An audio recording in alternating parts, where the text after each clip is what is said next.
Hello.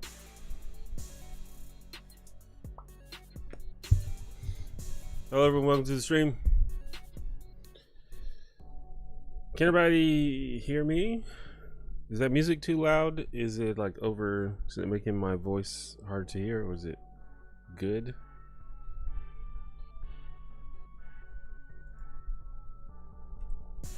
Can everybody see me?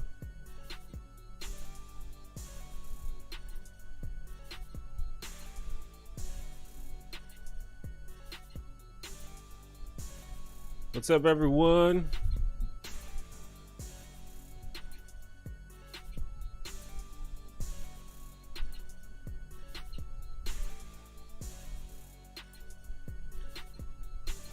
Well, we're back.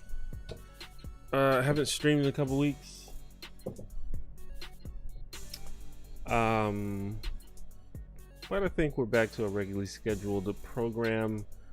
I had a lot going on this month. I took a little mini vacation. I went to the beach, which actually was probably a poor idea because I went to Pensacola and then Pensacola got hit by, I think, a hurricane, if not a tropical storm, like the day after I left. So that was pretty scary.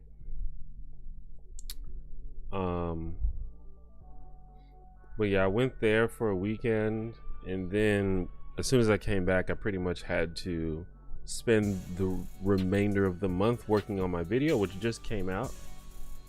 You guys should watch that if you haven't yet. But that's why I haven't streamed in a while. But we back.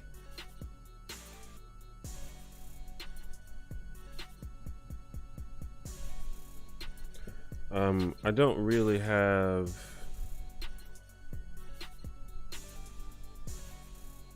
anything planned for this stream. Just gonna chill, maybe some Q&A, AMA, and you know, we'll just see what's on everyone's mind on this Monday morning. Zane Rosser, thank you for the $2. Thank you for the last video. Well, it seems to be getting a good reaction, so thank you.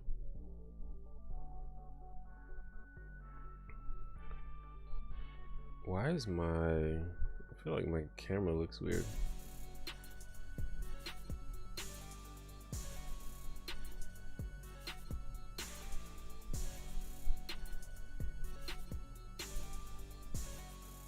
Gotta turn on my LUT. Is that even better? I guess it's slightly better.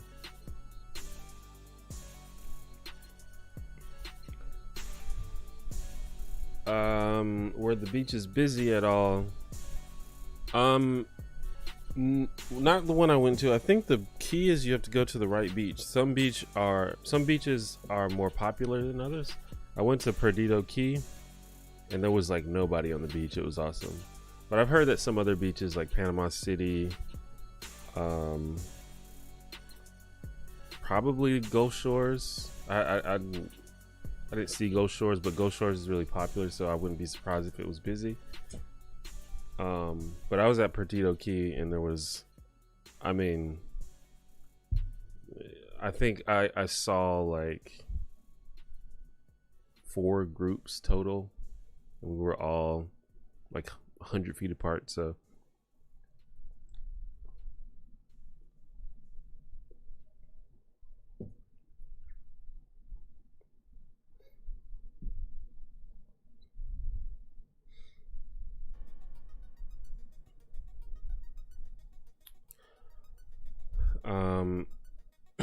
what do you think about the implications if Trump is elected, or if Biden is elected, especially as it relates to the population's general decrease in trust in democracy?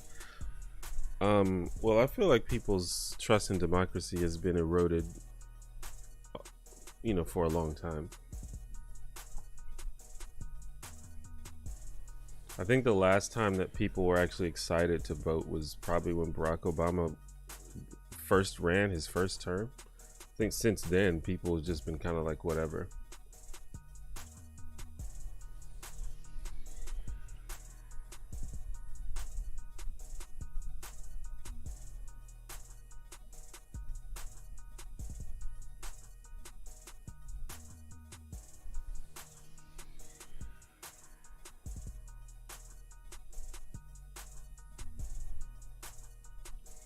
I just started watching your videos the other day, and I really like the way you articulate your things and the way you say and explain things.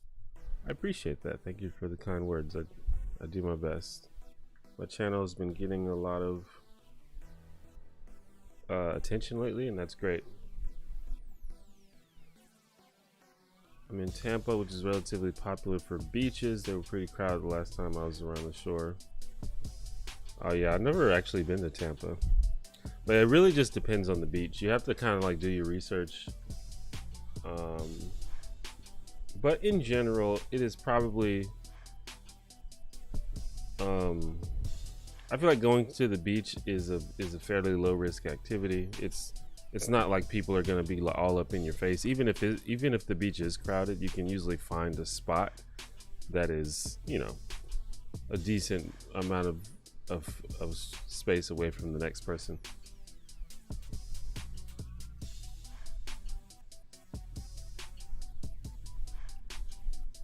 I actually have not seen Wreck-It Ralph.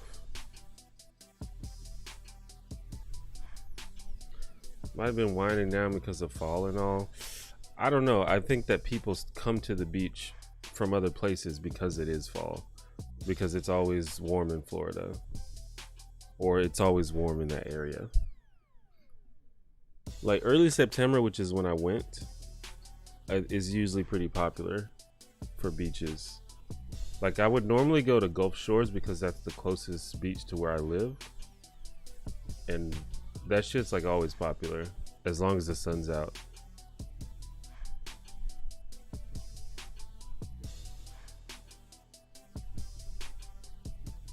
People like voting for Bernie and Trump. I think that Bernie invigorated a lot of people, but the fact that he didn't win the nomination sort of took the wind out of a lot of people's sails. I don't think that a lot of people, or like comparatively, I don't think a lot of people enthusiastically voted for Trump. Obviously Trump has some really hardcore supporters, but if you look at like the voter turnout, it's not any, I don't think it was any bigger than it, you know, ever has been, if I'm not mistaken.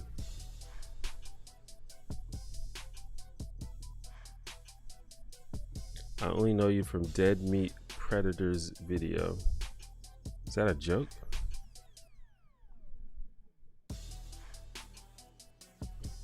Your finished product is very polished and well edited. I'm wondering what your keep discard ratio is on your raw recordings.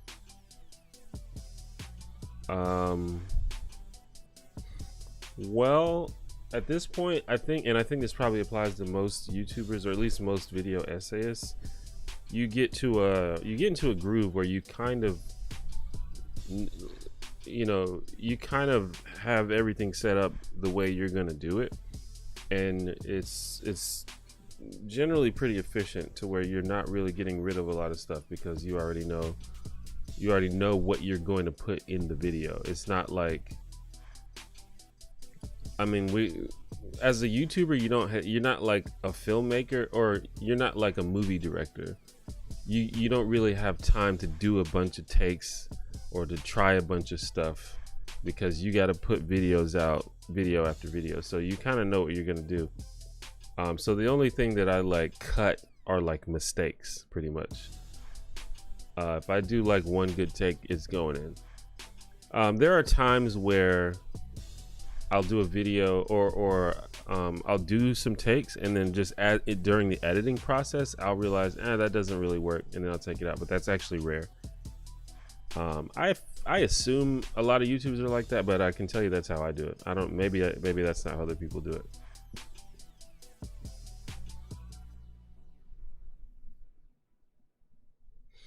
Yeah, I mean, summer is definitely the most popular time to go to the beach. I'm not disputing that, but I'm just saying it remains popular even during the beginning of fall, and even into the fall. just as long as it's still warm, which in Florida it often is.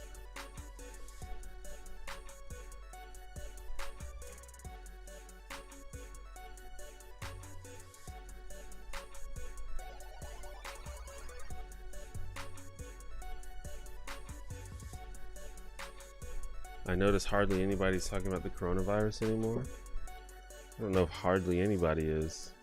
I'm still very much the coronavirus is still very much on my mind. I still pretty much don't leave my house. But yeah, I mean, you're right, and a lot of people are kind of pretending that it's not a thing anymore. Like, for example, I used to be pretty big into, it's funny I'm saying used to be, but I used to be pretty big into like nightlife, hanging out at bars and chilling, but I haven't been out since, you know, since March, which is, if you know me, that's actually pretty wild.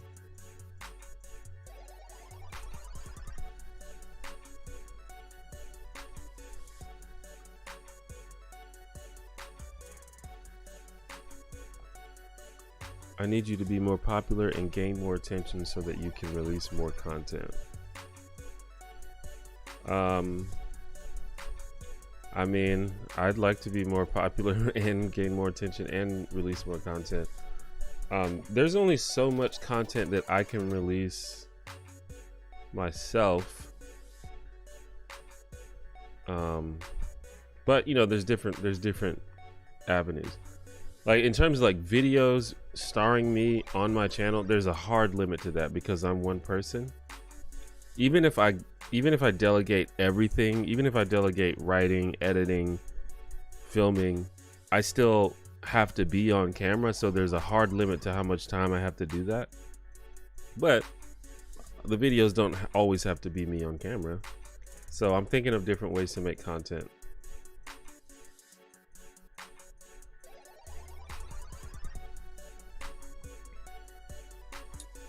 Really appreciate your most recent video. Got me focused on trying to get others to simply understand my viewpoints rather than trying to force them on others.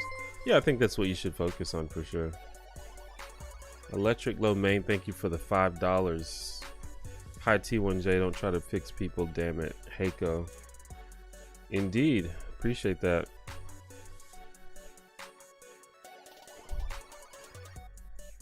What's up, Archibald?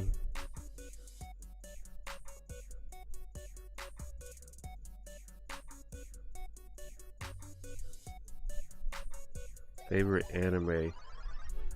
People ask about anime a lot. I guess because anime is really popular. I don't watch anime enough really to have a favorite anime, but I mean, if I have to answer, it's definitely Cowboy Bebop.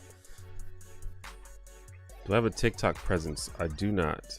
Sometimes I think that I should, but I don't really know what I would put on TikTok.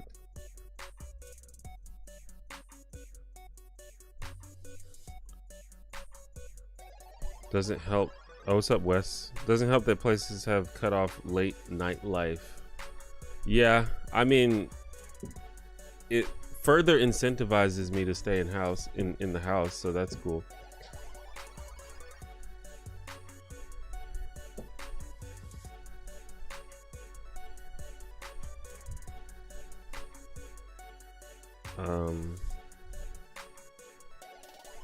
But yeah. But to be honest, like I'm being inside has like really been good for me, to be honest. I've been way more productive. I've been like exercising more. I've been like focusing on self-improvement more. I don't know. I feel like because there are less options of ways to distract myself, I like focus on things more. I don't know. It's weird.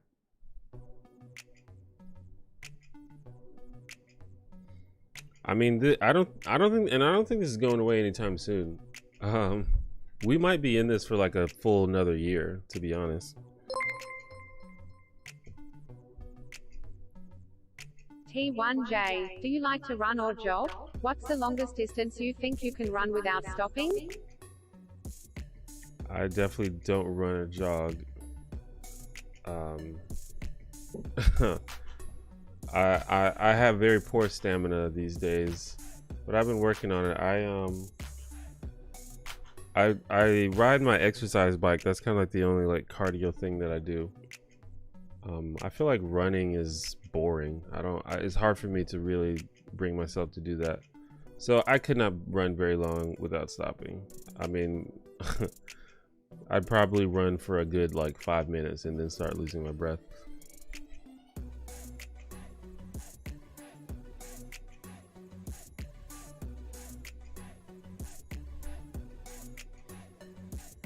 The only time I go out to get things we need, like food, drinks, or household goods. Yeah, the only time I really leave my house is to go to the grocery store. And honestly, I would order my groceries online, but it's just more expensive to do that.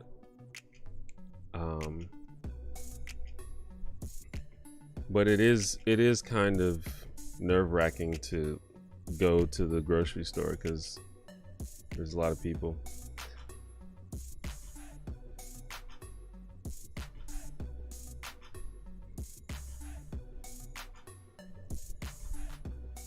Following your channel from Czech Republic, Europe. Thanks for enlightening me on issues of US. I find it difficult to find information that's understandable for me otherwise. Well, I'm glad you're getting something out of the videos. I know a lot of my videos are kind of like America centric, and I try to you know, be more broad than that, but just a lot of the things that I know about and a lot of the things that I am concerned about are America centric. But I try to mix it up.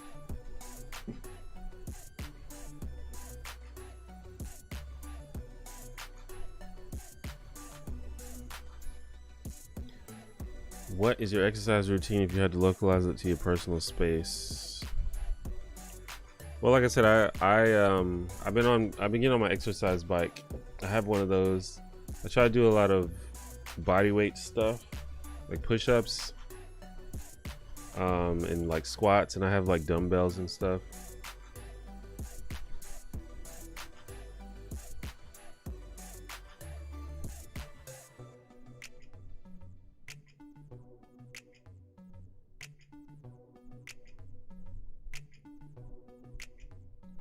I try to focus on being understood, but I will admit it's hard having to explain why someone's viewpoints are directly harmful to you personally and not feel incensed that they buy into them anyway. Yeah, well, the thing is you don't have to talk to people about stuff.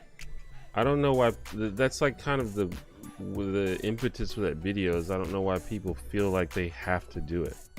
Like, who made you in charge of that? If something stresses you out, don't do it. Like, I feel like, you know, obviously sometimes you have to do things that are hard, but if there's no reason for you to stress yourself out, then just don't do it.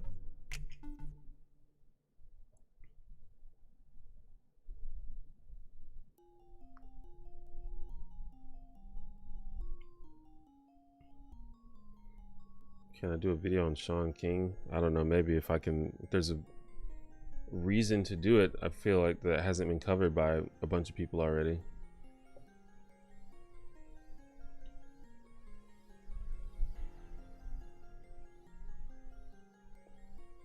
Do I do any writing outside of writing my videos?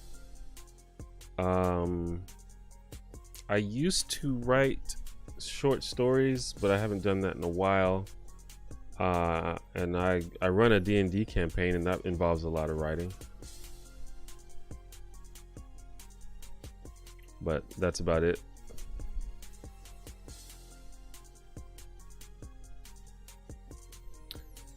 I have to listen to audiobooks while running just to not lose interest. Yeah, I feel that. I mean, I think that's a good strategy. I would probably, because I've been wanting to listen to more audiobooks and podcasts and stuff, and honestly that would be like a good way to tackle both things, is to catch up with some books and also get some exercise. But I just think I would enjoy other types of cardio. Like I want to like start playing basketball again.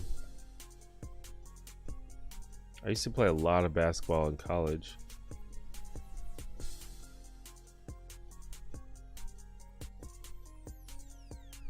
Do I have an academic background? Not really. Favorite drink?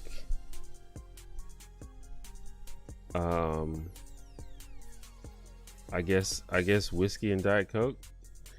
Really, the only beverages that I drink are water, Diet Coke, beer, and whiskey. I don't really drink anything else.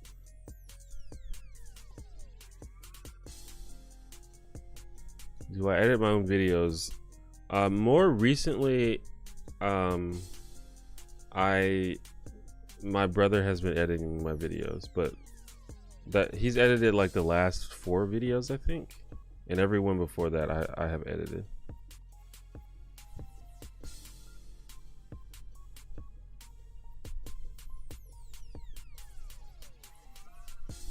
How did I get my dreads like that?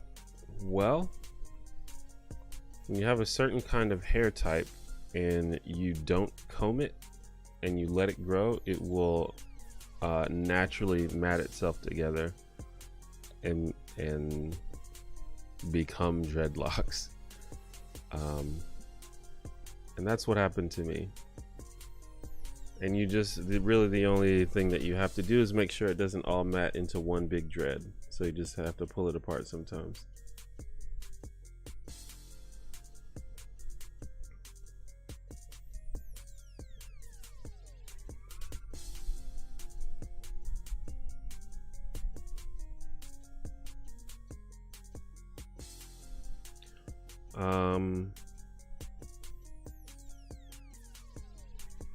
Yeah, I'd want to read more audiobooks, but I just don't really have an opportunity to do that because like if I would listen to them, it would be in my car, but I don't leave my house, especially now. I didn't leave my house that much before, but I definitely don't now. And now when I'm at home, I'm always on my computer. And when I'm on my computer, there's just, I'm either, if I'm not like working, I'm watching YouTube or playing a video game, I guess. So there's no time really to listen to a book or a podcast or something, unless there's a video element to it, in which case then I'll just watch it on YouTube.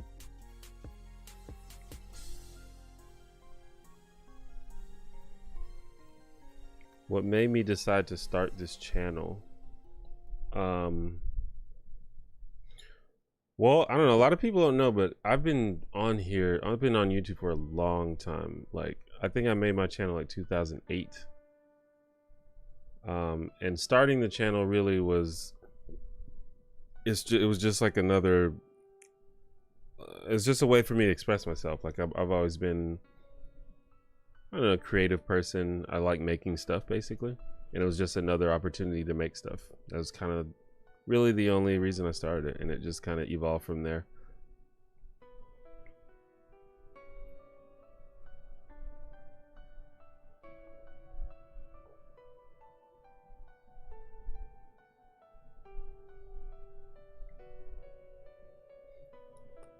Who says follow me? Yeah, it is a clip from Oddworld Abe's Exodus, I think. Maybe Abe's Odyssey.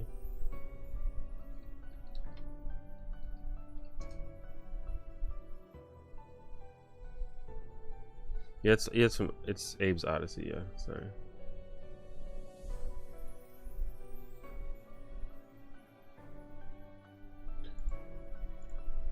Little Easter egg for fans of that game, I guess. Also, I don't know if those have noticed, but my new intro contains sound clips from Metal Gear Solid. What's up, Jack?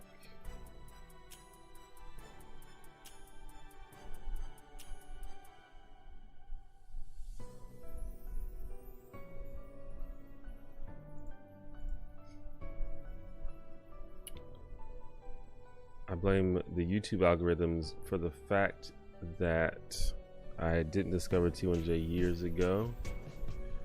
Well, I mean, I don't know. That's how it goes. The YouTube algorithm giveth and the YouTube algorithm taketh away.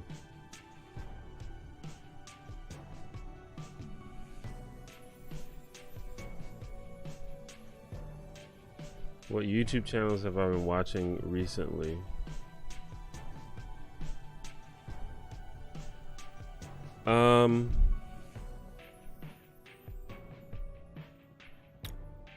And I just drew a blank. I watch a lot of YouTube. It really just kind of depends on what I'm into at the moment. I got back really big into chess, so I've been watching a lot of chess channels like GM Hikaru, Gotham Chess, Daniel Naroditsky, Botez Live. So I've been watching a lot of that. I just started playing Overwatch again. I used to play it a lot, so I've been watching a lot of Overwatch stuff. In terms of channels that I just always watch, it's like Vlogbrothers, ContraPoints. I watch a lot of D&D related stuff, like Critical Role, obviously, and like XP to level 3 and Matt Colville.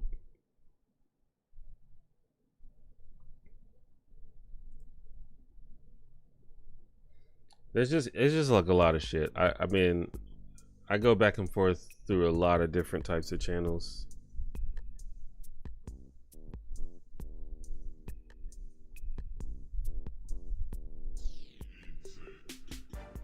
Where did I go to school? Well, I technically went to the University of Alabama.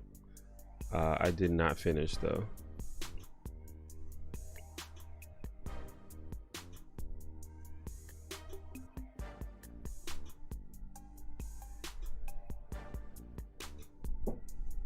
I did not know they were making a new Oddworld game.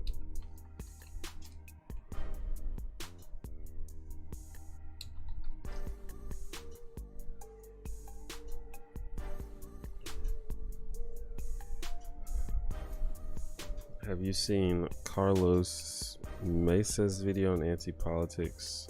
You mean Carlos Mesa? Either way, I have not seen it.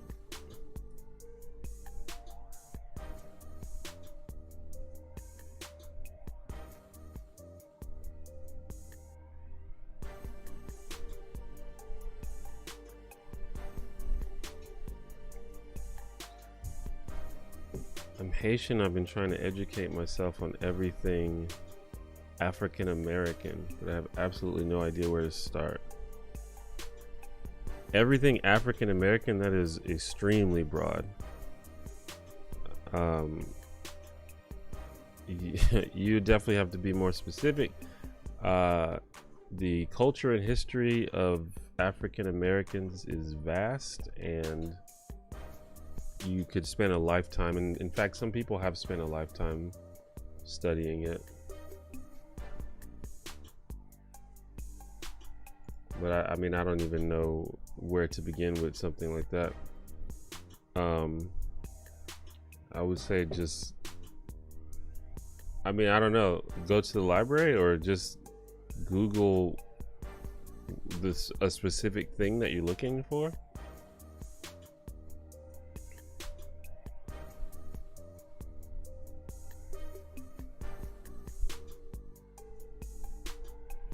You alright? How you feeling? I'm good.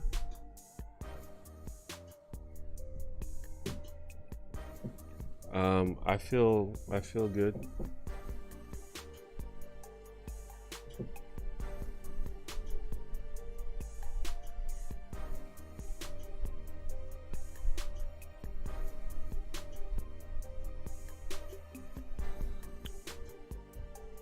Are you using online connectivity apps for your D&D campaigns, or do you have a bubble and can play in person?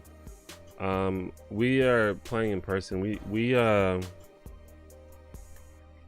were playing online for about a month, and then we kind of all talked about it, and we decided that we were probably okay to play in person. There's only like one person who is like potentially a risk, because he has been going to work the whole time. Like he was never able to work from home, so he had to keep going into work. But his job is like very like super strict about like people getting tested and stuff. Like if you cough once, they send you home until you get tested. So we're just like being diligent, but we play in person.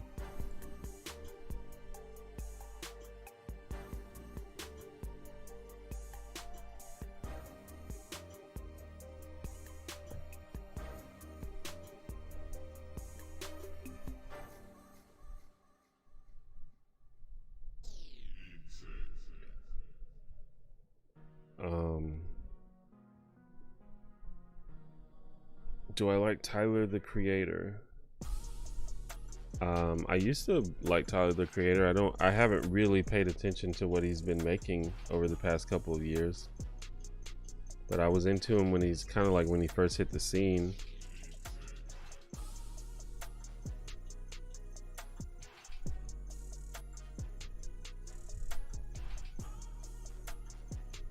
What ideas, concepts have you come across, learned recently that has really opened your eyes to a different side of a belief?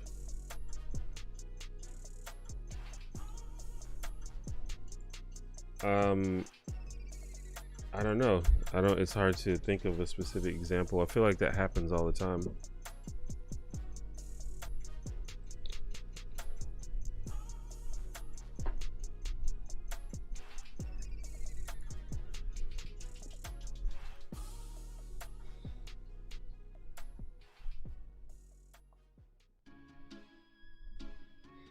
I don't know. I'm trying to think of a specific example, but I don't know. I can't really think of something very specific that's happened recently.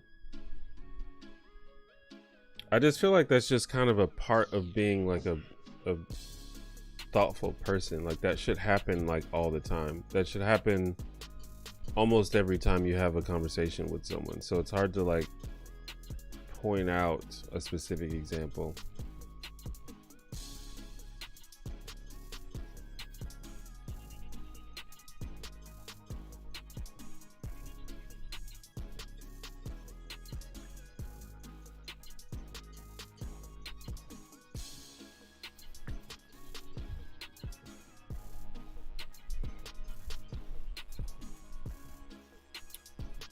What I think of the Cuties controversy. Well, I didn't see the Cuties movie, but almost everyone that I know that has seen it said that the controversy was overblown, and it seemed to me that most of the people who were mad had not actually seen the movie. So because of those two facts, I tend to believe that the controversy was overblown.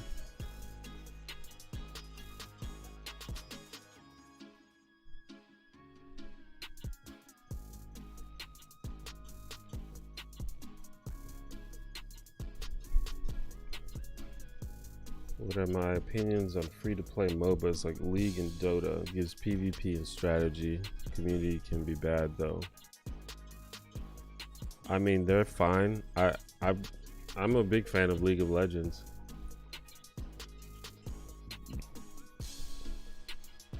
And I agree the communities can be bad. I haven't played that much Dota, but I played a lot of League of Legends. And the League of Legends community is pretty awful. It's maybe the worst gaming community I've ever experienced. But there are ways around that. Like I turn chat off when I play. But yeah, I think the game is really deep and competitive, and it's fun. But it can be frustrating because it requires a lot of brain power, and it's like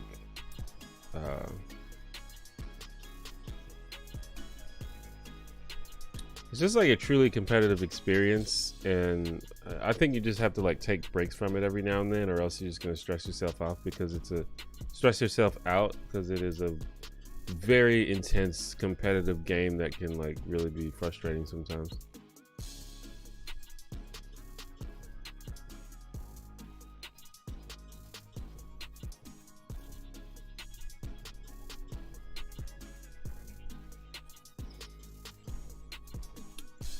I'm gonna make a video on the public media reaction to Breonna Taylor. I don't know, seems unlikely. I pretty much only make videos if I feel like I have something to say that hasn't been said already a million times. I also don't make videos that much about high profile media events. I mean, I obviously have done it before, but I try to make videos that, you know, people can come back to 5 years later and still get something out of.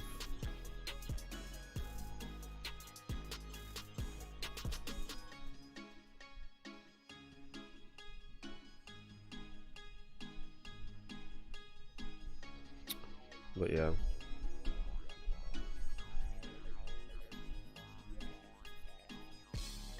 Went to Oakwood University, Huntsville, Alabama. Interesting.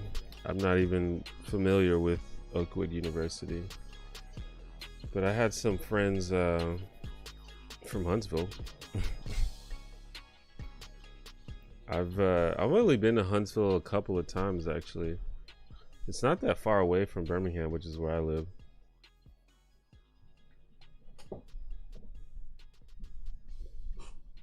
I used to go, I went up there a couple times to play Smash Brothers with some people.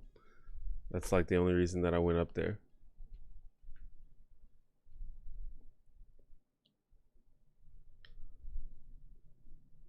You seem like a kind person.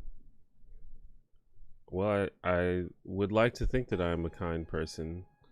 Kindness is easily my #1 favorite attribute in people, and I think it's the most important thing that people should be.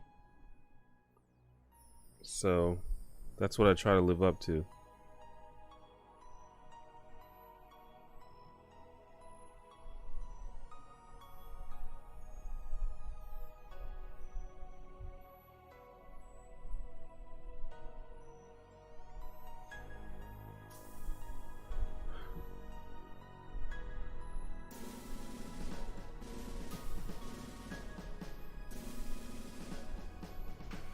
But yeah. So, like I said, I basically haven't streamed at all this month. I think I streamed the first week in September, and then I haven't streamed since then. But I think we're back on track. And for those that don't know, I stream every Monday and Friday. The time at which I stream is pretty random. I don't really have a set time. It's just kind of whenever I'm ready to do it on that day.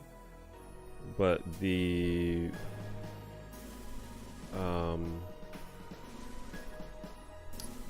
obviously the best way to keep track of all of that is just to click the notification bell.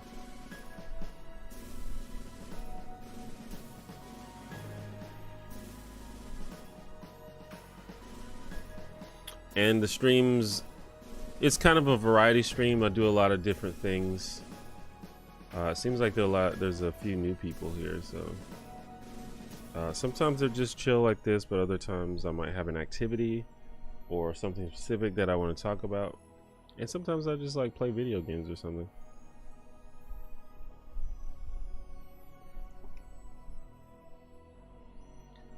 I've noticed a lot of people only do kind things whenever they can gain something in return. Therefore, they're not actually kind people. Your video about nice guys really touched on that.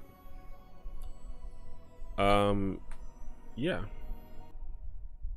that's true. I think the people who are like that get exposed very quickly, because in life, in real life, you very, very often will not be rewarded for being kind.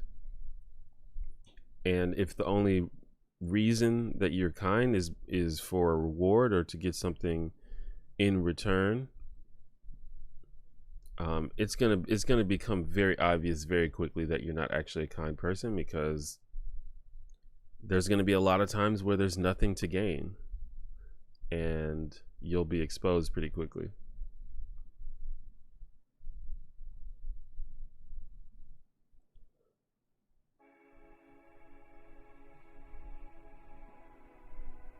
especially because you mentioned my video about nice guys. That video is about people who use kindness, who basically think that they should be able to trade kindness for sex or for relationships or for romantic attraction. And that you'll definitely get exposed on that real quick, because that is not a thing.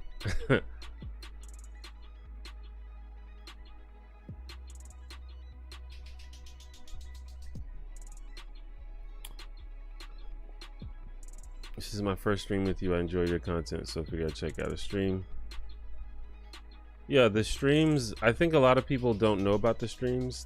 My stream, even though I have a lot of subscribers, the stream is not super popular. Again, I think it's like algorithm related. I don't know how that works, but I think the stream is a good way to learn a little bit more about how I am as a person, rather than just, you know, the super polished edited videos where I share ideas. The streamer definitely is more chill, more conversational.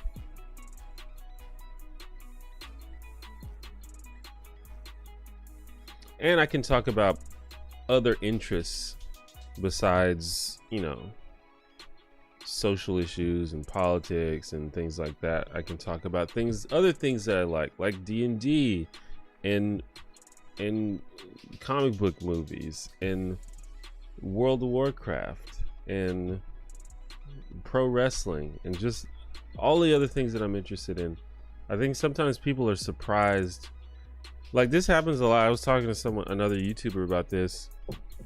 Like, sometimes when I comment, I comment on other YouTube videos, but I'll comment on like a D&D video, and then, you know, often I'll get recognized because my name is there, and people would be like, "Oh my God, T1J plays D&D." And it's like, I mean, I guess it's cool to find out that someone that you watch is interested in the same thing as you, but it's like, yeah, I do other things. my whole existence is not focused around the topic of my channel. Speaking of which, I do plan to do another stream where I'm painting miniatures fairly soon, maybe Friday, because I have a lot of stuff to paint.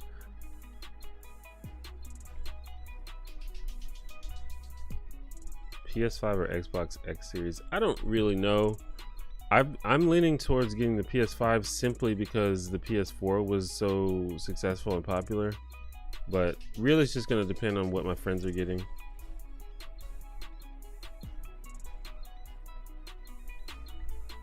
I just noticed recently that a bunch of the political history YouTubers on the platform seem to know each other. Well, I mean, I think we're just fans of each other, or I think all of those people are just fans of each other, and they network. Basically, it's networking. You wanna link up with like-minded people who are in the same field as you, and that's just a good thing to do in almost any profession.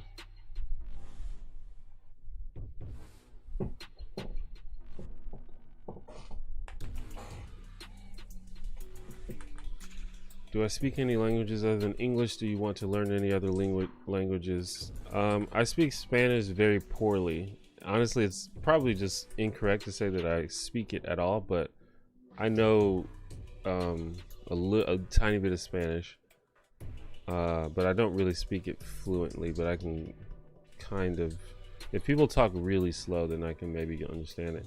But I've been practicing and learning Spanish recently. In fact, I did a stream not too long ago where I did some language practice on Duolingo, and that's another thing that might happen on this stream, is you might get to hang out with me while I practice my Spanish. Do I usually play as a player or as a DM? I usually am the DM, but I like being a player. What do I think of WandaVision series? Well, the WandaVision series hasn't started yet, right?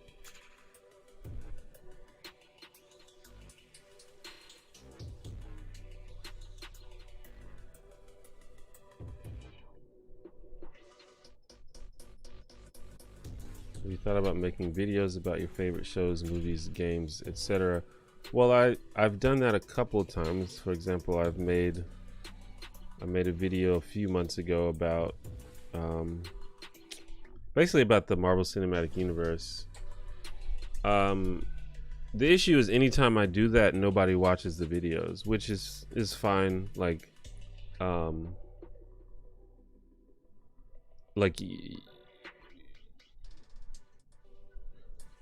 you get to a point where you understand that people expect a certain thing from you, and if you stray from that, it can be it won't benefit you as much, and that's just the thing that happens when you're a YouTuber and you decide if you want to take that loss or whatever. But yeah, nobody watches those videos. They get like 10 times less views than normal if I do stuff like that. That's just kind of how it works on YouTube. People expect a certain thing from you, and if you stray from that, then people won't watch it. Unfortunate but true. But luckily, most people who do YouTube for a living understand that, and they have ways. They've figured out how to not rely on getting a lot of views in order to succeed. So it's not that big a deal. But if I want my channel to keep growing and stuff, I can't do that kind of stuff too often.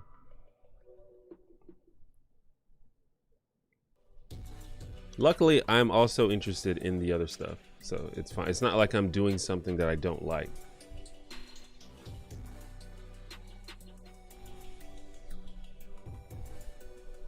How have your viewer demographics changed over time? I remember you saying a long time ago your videos used to be targeted towards straight guys. Who do you target your video towards now?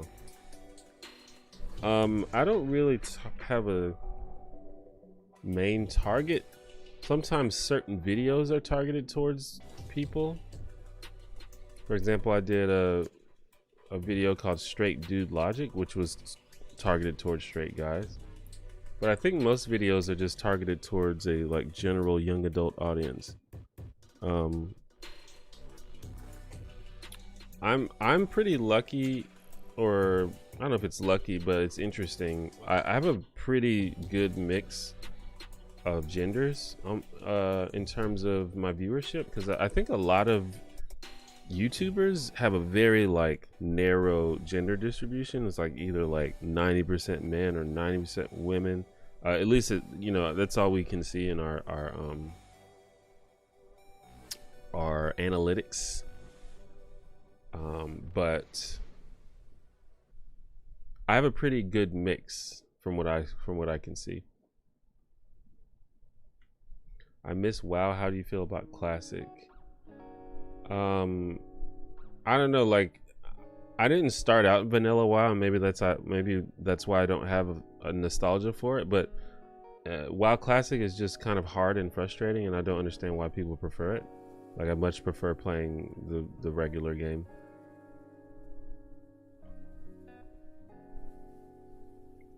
What's up, Kevin Logan? Just D&D minis, or do you play any other tabletops?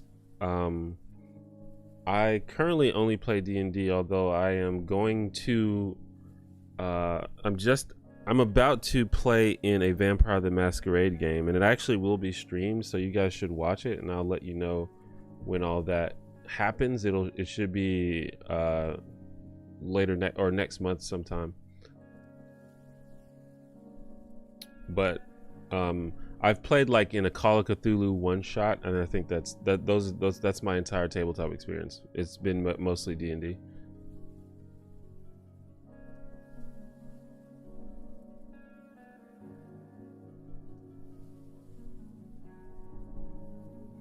Have I considered inviting other creators over for a Zoom tea party? I mean, that's something that could happen. The problem is everybody's busy. Like, it's really hard to facilitate things like that. You have to plan it like months in advance.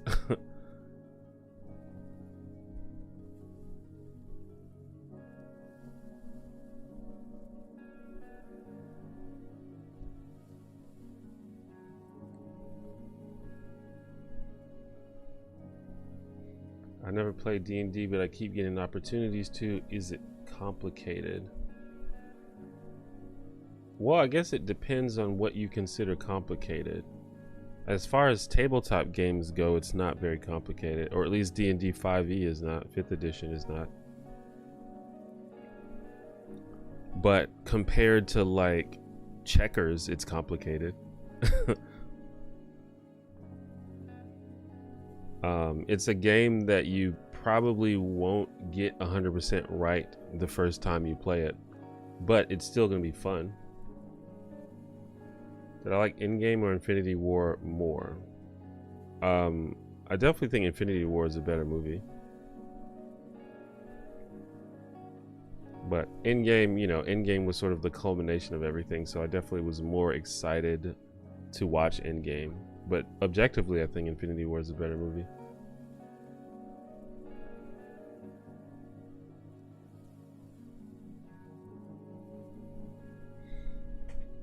But ultimately, I mean, D&D, there's a lot of like minor, it's kind of like a sport. Like if you, maybe you're not into sports and this doesn't help, but like for example, if you watch basketball, you understand the point of basketball is we're gonna dribble the ball and we need to put the ball in the hoop.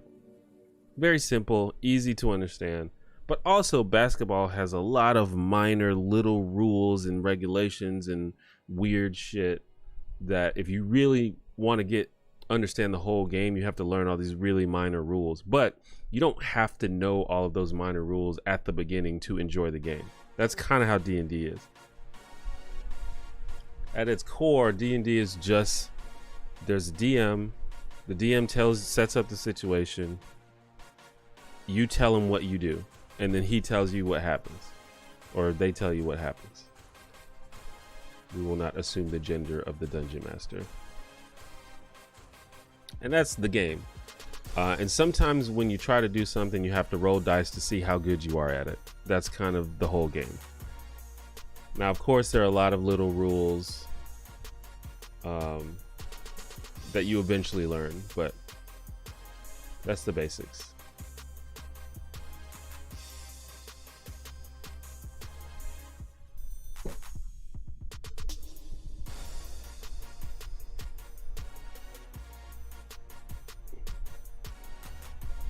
Do I watch YouTube horror channels? Not really. The only horror themed channel that I watch is Dead Meat.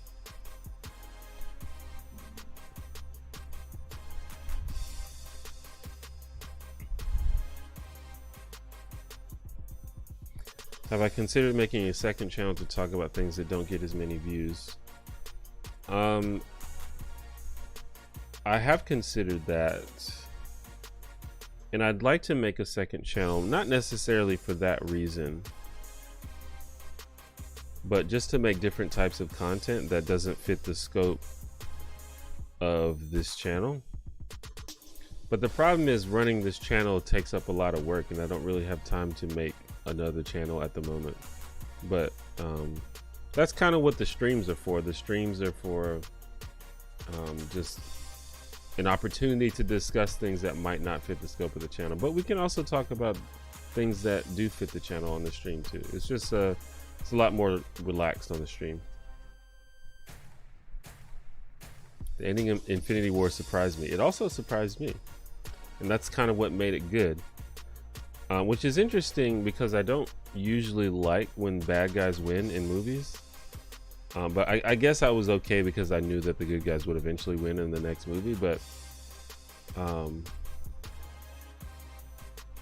just think Thanos was such a good villain. It was very believable.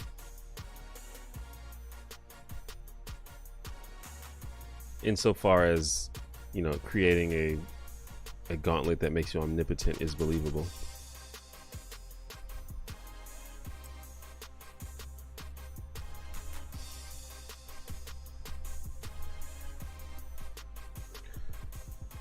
I've been playing D&D for a bit over a year and have finally built up the confidence to DM. First game is on Wednesday. Have you got any tips? The main tip is don't overthink it. Like, I promise you'll do fine. It's literally not that hard. Especially if you've been playing for a while, it's not that hard. Like, just like anything, when you do it for the first time, you're going to be a little rough around the edges, but that's fine. Just keep doing it, and you'll very quickly like discover your style, what you like, how to do certain things. So that would be the main thing. The other main thing is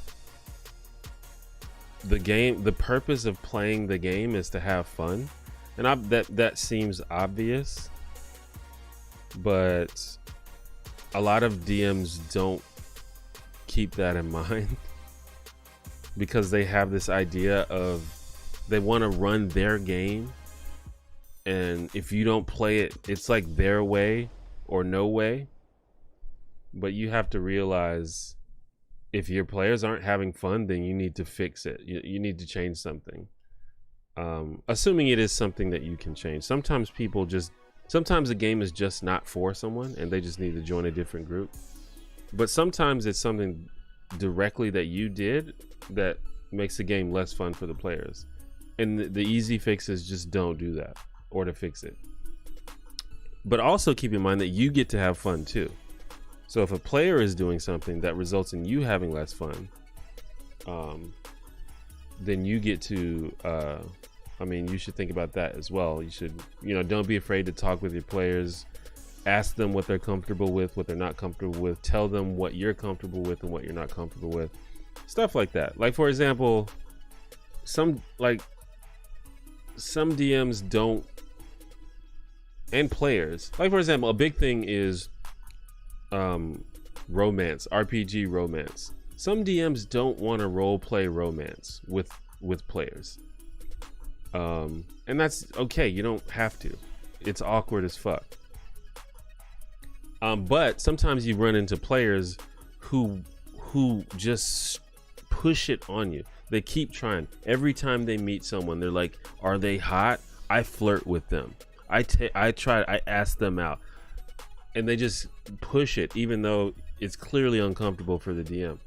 That's the kind of stuff that you have to be like, okay, you have to sit people down and be like, hey, can you not do that, please? So stuff like that. But at the end of the day, I think it'll be fine. Most people are there to have fun, and most people are empathetic enough to understand when things are awkward for other people.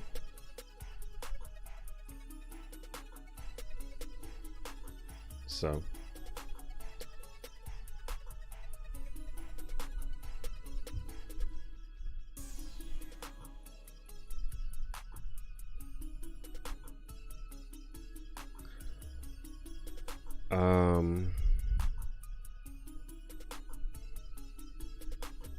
yeah, I'm trying to get more into horror stuff. I think Dead Meat is a good bridge into horror because it's not itself horror, it's just about horror, and then it can like lead you into some good stuff. And I think James, the guy who runs the Dead Meat channel, actually has a good sense of like what makes a good horror movie, so it like helps you like pick the right things, because there's a lot of like, my thing with horror is a lot of it is just a bummer and it just like makes me sad, and I don't really want to watch stuff like that. And also a lot of it is just like unnecessarily like disgusting, which is, I generally don't want to do that. But there's a lot of great horror that has a lot of cool themes, and some horror is just fun. So you have to pick the right ones. Can I use Nebula as a substitute for YouTube Red? Screen off, audio experience in my pocket all day.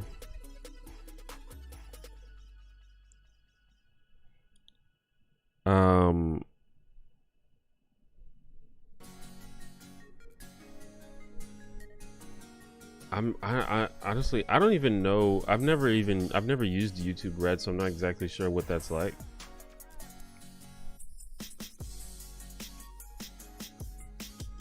But I know that Nebula I'm not exactly sure what you're asking. Nebula can, I mean, I think Nebula has offline viewing, and obviously, I mean, if you like the people on Nebula, then I mean, I think that should work in terms of like a paid alternative to YouTube Red.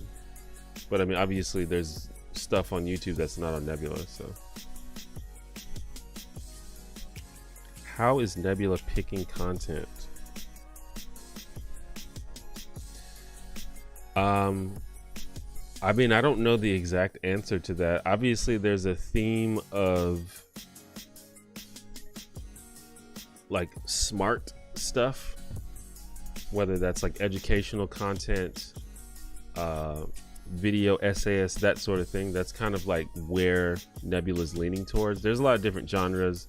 There's like tech stuff, there's you know, STEM related stuff, and then there's like a couple of sort of socially aware stuff like what I do. So there's a broad scope, but it leans towards at the risk of sounding pretentious, smart stuff.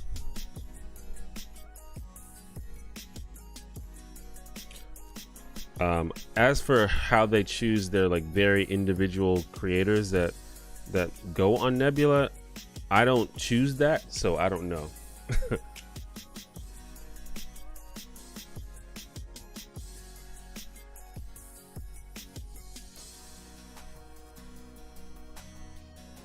I like to see a stream of you playing actual 80s classic video games on real hardware, not an emulator. Well, I definitely don't own any 80s video game consoles. All the ones that I had growing up are definitely broken now, if not completely thrown away. Guess they could be purchased, but I don't know if I would want to purchase that, at least not at the moment.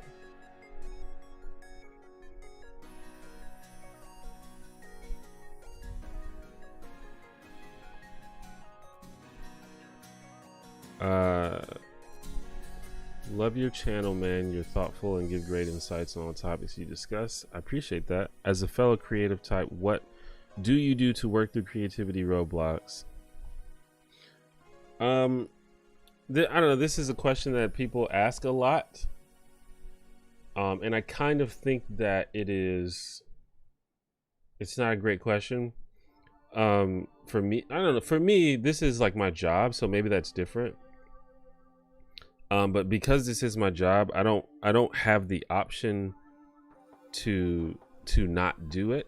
I mean, I guess I could do so. This doesn't have to be my job, but since I'd like to keep it as my job, I don't have the option to just not do it. So if I have like writer's block or some kind of creative block, it's just like that can't be a thing. And once you get to a point where that can't be a thing for you, then it stops being a thing.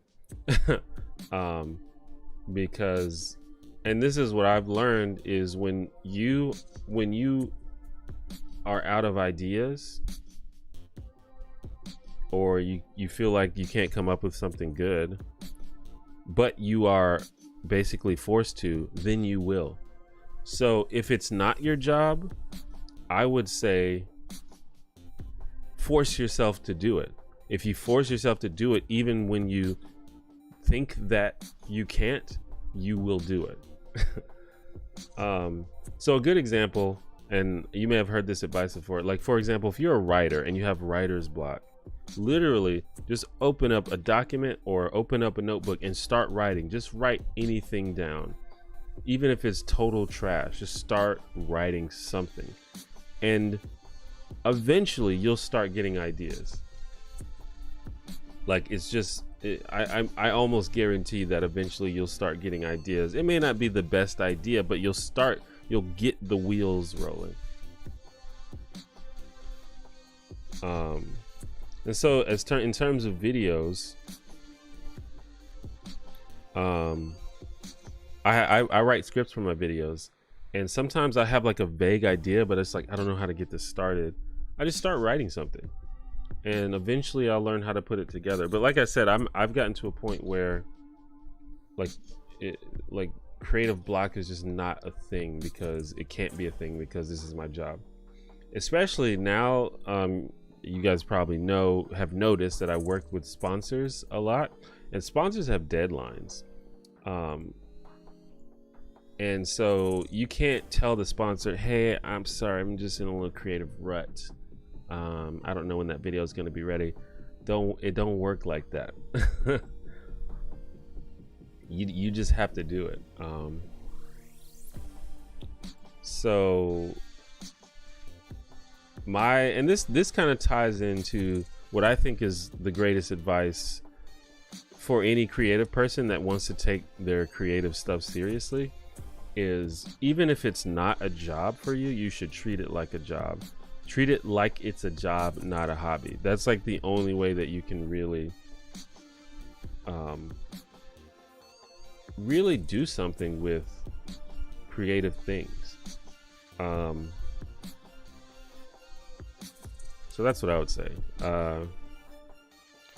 And after when you treat it like a job and not a hobby, the idea of having like writer's block or a creative block just becomes an excuse for not doing your work. Just do your work because you have to.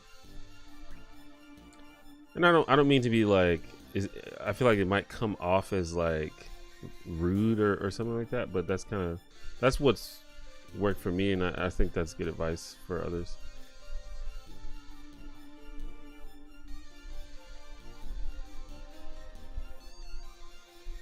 What's my favorite D&D class?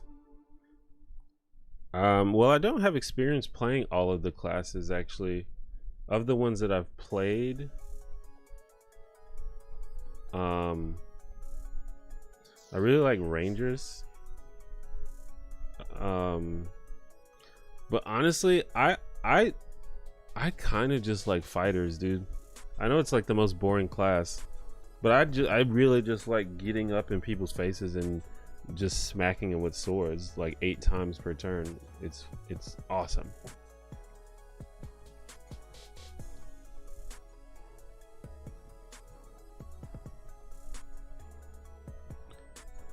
All right, ML, thanks for dropping by the stream.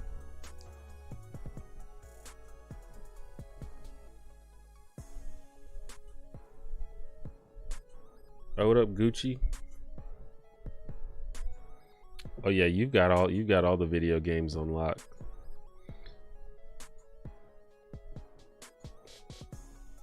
Do you think corporations should be abolished since they hold too much control over people's everyday lives?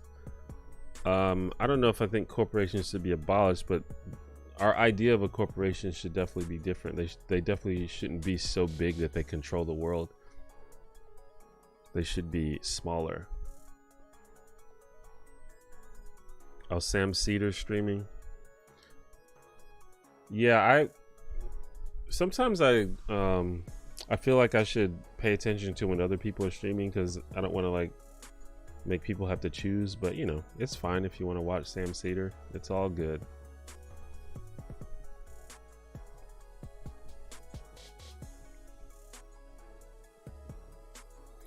The way the human brain works, we tend to tell ourselves that we'll have it all figured out the moment we start doing it, even though it takes multiple times to even start to scratch the surface. Yeah, and I think the fact that people understand that they won't have it figured out the moment they start, it prevents them from even starting, which is a problem.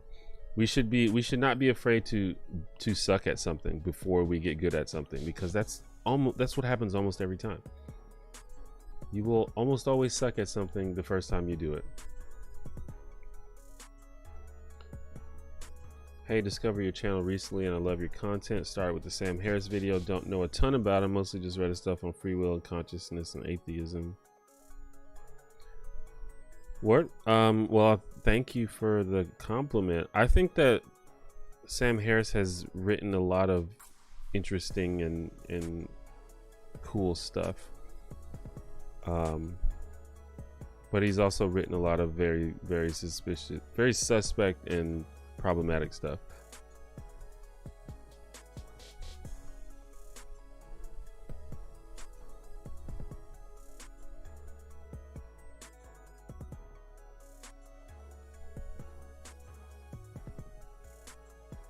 Am I going to leave YouTube? No. Why? What makes you ask that? Oh, is the title? You mean the title of the stream? Is that making you?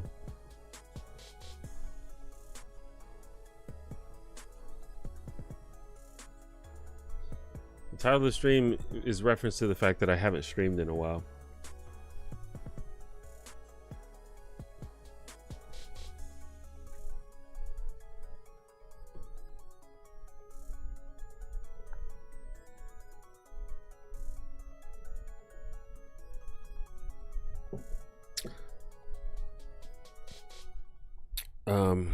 Hello from Canada, what's up? Hello from India, what's up? And hello from Italy. We got ourselves a international audience today.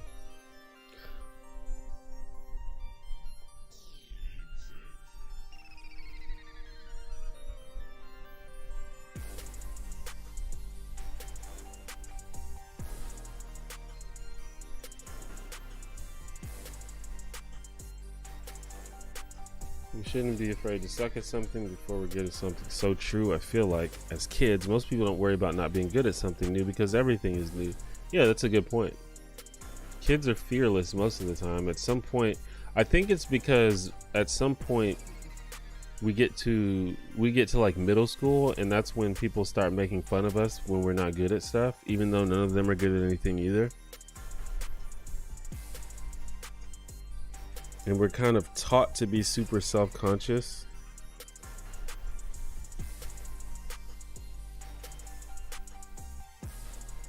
Being like a preteen, I feel for preteens. I feel like that's when we get ruined. That's when people start judging us, and then we become hyper conscious of other people's judgment, even though none of us have anything figured out. And it kind of stays with us for the rest of our lives, kind of, unless you learn how to evolve out of it as an adult, because high school is not any better.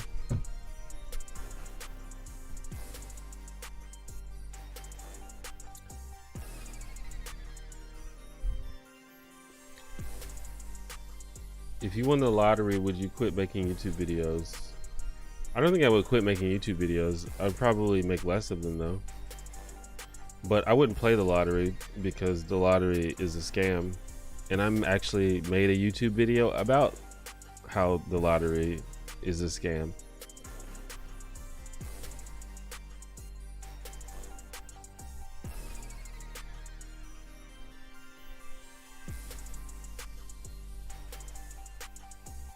I do, however, sometimes go to casinos, which is different than the lottery because the lottery is predatory of poor people.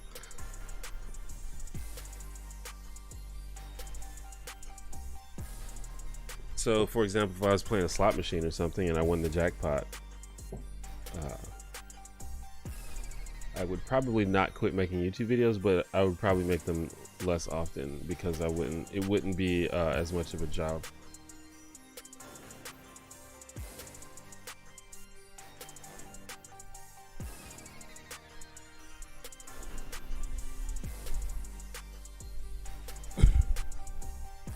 Watch the video from 5 years ago. Are your opinions about being transracial still the same? I don't exactly remember everything I said in that video, so I'm not sure. But I'm pretty sure that the main idea was that transracial isn't a thing because race isn't a thing, and I still agree with that.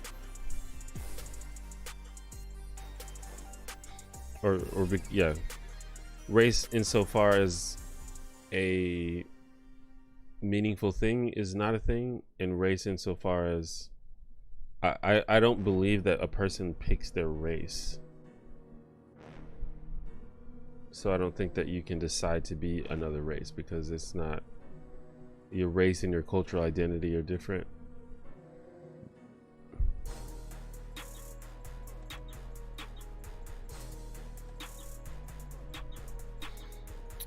Like the idea of, I think the idea of transracial is based on a misinterpretation of what transgender means and what gender means.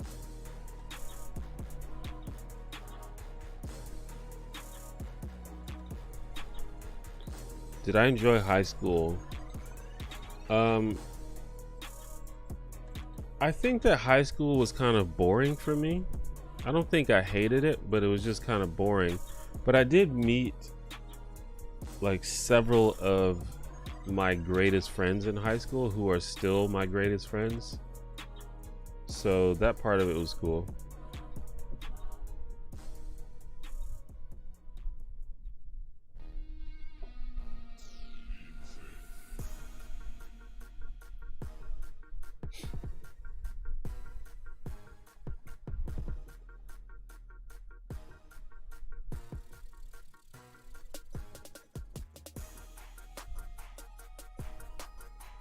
What are your thoughts on direct action versus nonviolent civil disobedience as it relates to the current U.S. BLM protesting movement? Why not both?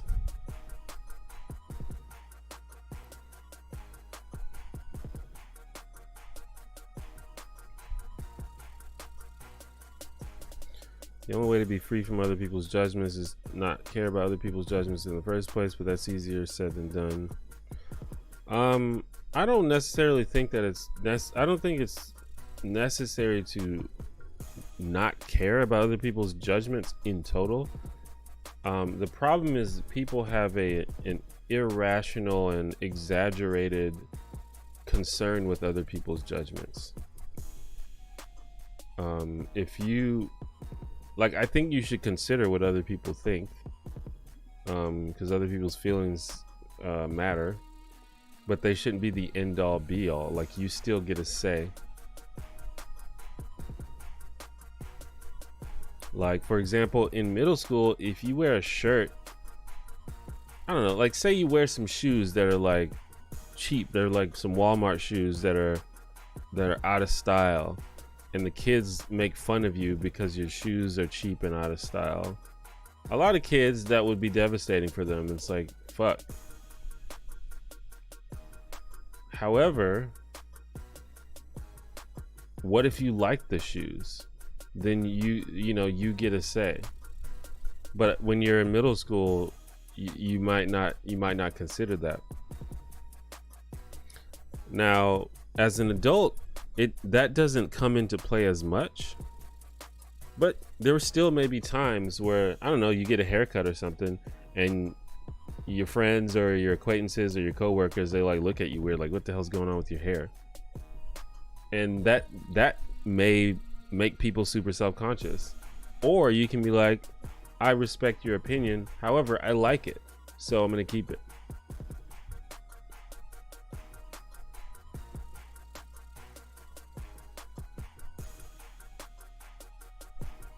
Like,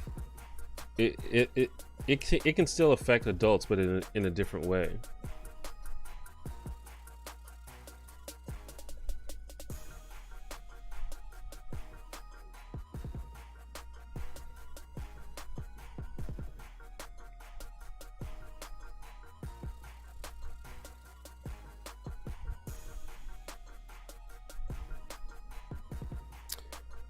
I don't think it's a scam. I just think people just need to be more realistic when playing it.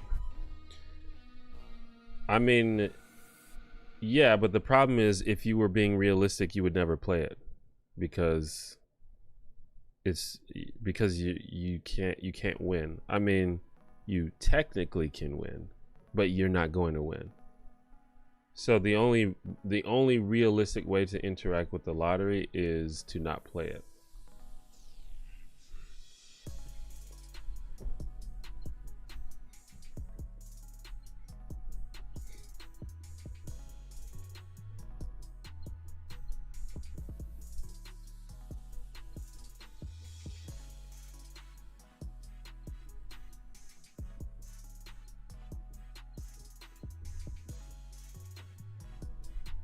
What's your music lately? Like, what's playing in your car when you go somewhere? When I'm in my car, I either listen to NPR or I listen to classic rock. Sometimes, like when I'm like cleaning up or something, I'll put on a Spotify playlist of like old school, not old school, but like early 2000s hip hop music.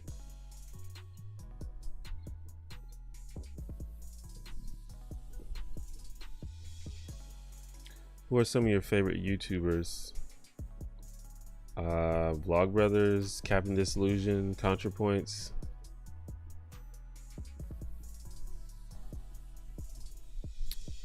Lindsay Ellis.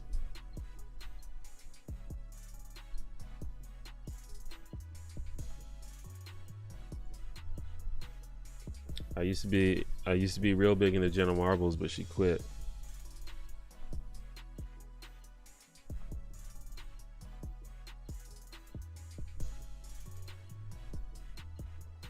Wheezy Waiter. I'm not looking at my list.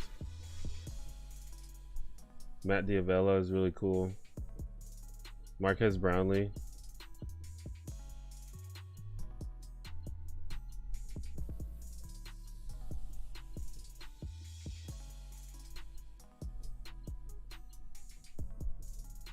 Yeah, I mean, I think that's probably a good list.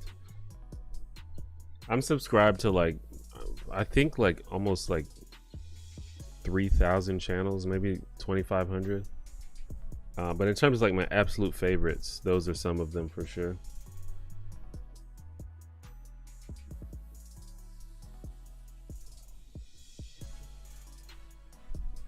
You think racism can be effectively combated through legal reforms and increased funding of public education?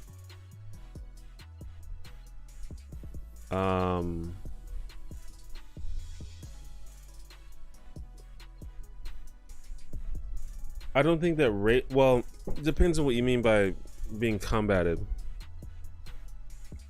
As far as I can tell, the best way to combat racism is just to make it so that people who are racist don't have power.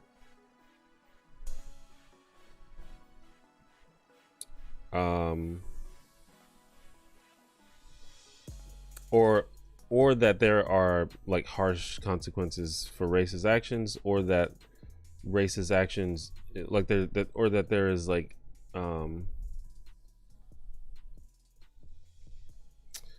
that there is no institutional power, that racisms can't wield institutional power, basically. And I think there's a lot of ways to do that, but like legal reforms I think is like the main thing for sure. I mean, possibly education, public education could result in people being less racist, but I don't know that that is I don't know if that is the most effective method. I kind of feel like that humans will always be racist.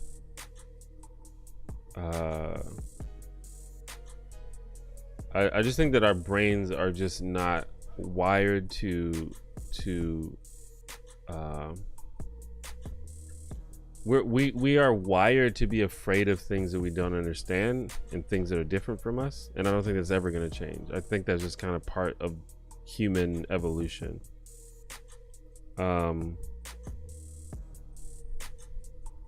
Obviously we can limit it. I don't think it needs to be as bad as it is, but I think the more practical thing that we need to focus on is just making it so that the people who are racist can't do anything about it, basically.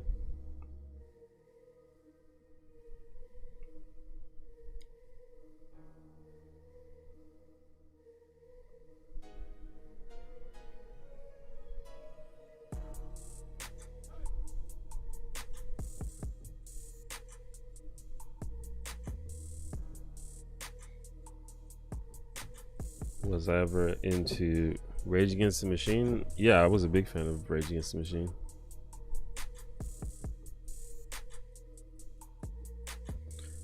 I have seen the Jane Elliott. Well, I don't know if I've seen the whole documentary, but I'm familiar with Jane Elliott. It's my favorite classic rock band, definitely Queen.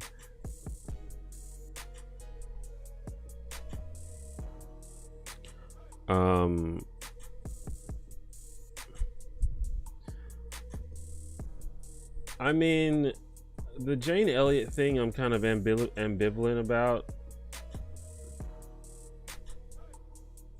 because it's like she's like her, you know, her red eyes, blue eyes experiment or whatever. Like, it kind of, it's just very like figurative and metaphorical, and I don't think it teaches anyone anything. Like, it can be used as a metaphor for how, you know, black people or people of color are treated, but the experiment itself, I think it was designed to teach people not to be racist, and I don't think it does that. So it's a pretty interesting, I don't know, it's weird to me, I don't know.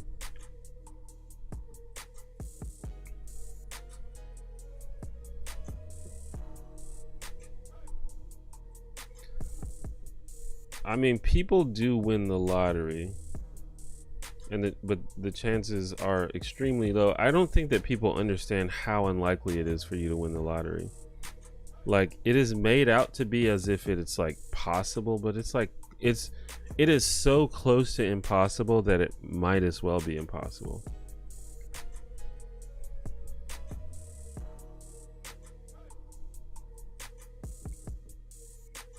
Nice background light. Appreciate that. Yeah.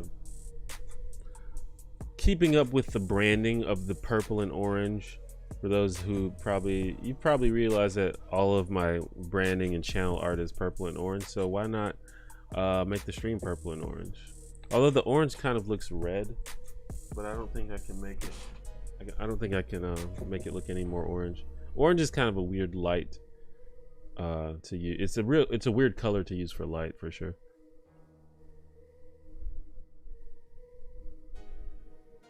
You could argue that the lottery has entertainment value, but I think also that what you're describing is not how most people interact with the lottery.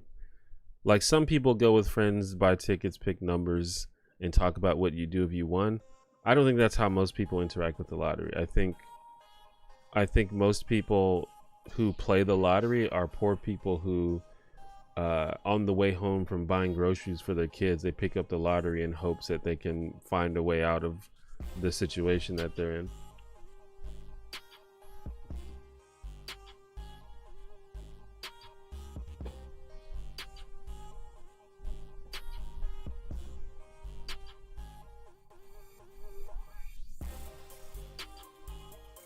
But that's why I'm okay with casinos, and I'm not okay with the lottery, because the casino undeniably has entertainment value.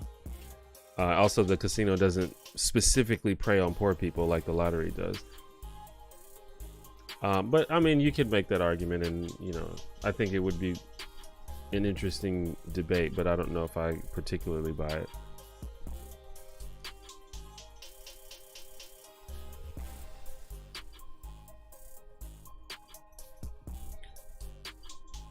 What does gender mean to you? I feel like I just go with the label and pronouns given to me based on my anatomy. Looks, I don't feel like I identify with anything exactly. Well, I mean, I think our understanding of gender is evolving and multiplying, or not multiplying, but evolving over time. And I don't think I'm the expert on it, but it seems pretty clear that your gender identity is just what you identify as. And I don't think your gender identity necessarily is tied to your anatomy or your biology, although it is sometimes.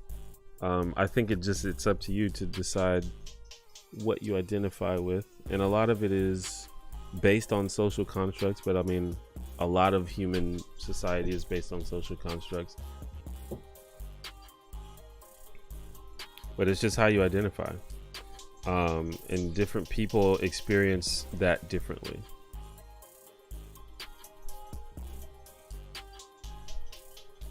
And a lot of times you can't really explain it, but you don't necessarily have to explain why you feel a certain way. Like, I don't really care that much about gender, but I know that my pronouns are he and him, and that those are really the only ones I identify with.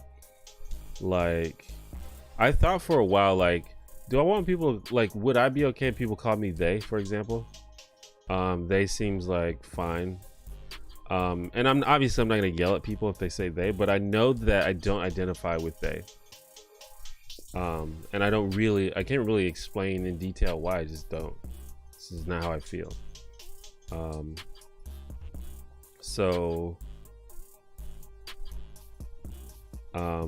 I just go based off what people say they identify with.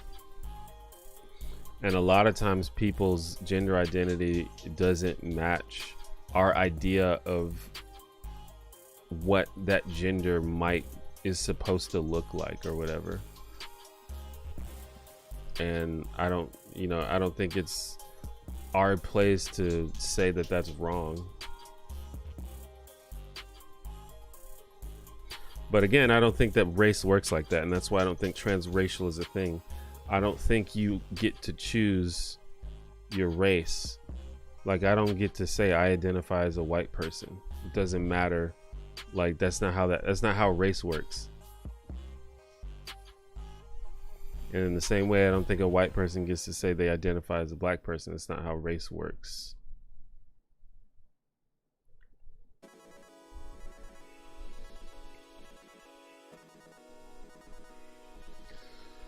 Do you think the world will ever come around to green energy, or will they keep using fossil fuels until the earth is an inhospitable wasteland?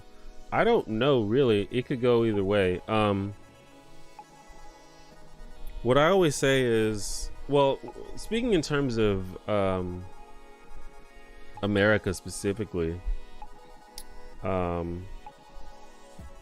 most of this is pushed by the Republican Party. Lecture Lomain, thank you for the 20. I'll read your message in a second. What I always say about the Republican Party, like, they're the ones that are fighting against green energy and environmentalism and trying to, keep drilling for oil and using fossil fuels and shit, largely because these companies lobby them to. But what I would say is the Republican Party is clearly, like, out of control, and I think they are going to implode at some point. And if that happens, then I think we can start to move towards some of these things like green energy. But the problem is the Republicans might basically destroy the world before that happens. So it could go either way. Lecture Low Main, when people say something is ratchet or ghetto, is that because it's being compared to a cultural norm that is derived from white supremacy? I sometimes see these labels as a symptom of who is in power defines taste. I mean, it depends. I think it's a case by case basis. This is one of those situations where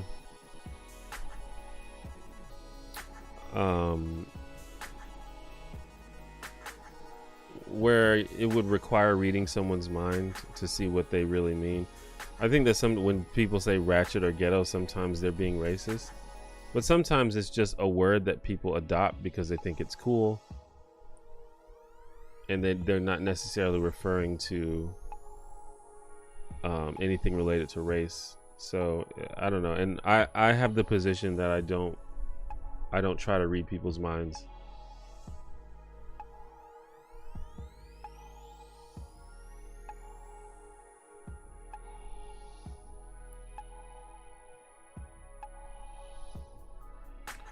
The lottery is just rich people tossing crumbs to the poor to keep them from cutting their heads off. It's not even that, though, because nobody wins. Like, 1 out of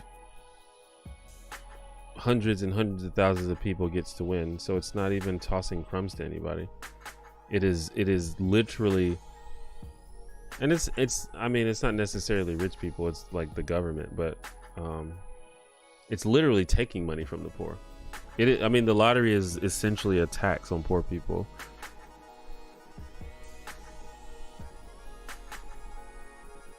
I think T1J spent years playing the lottery and now he's super salty. Not really. I haven't played the lottery. I've played the lottery maybe like 3 times in my life. But then I stopped because I realized it was a bad idea. Mel Howard became a homie. Thank you for joining the little homies. Thank you for supporting the channel.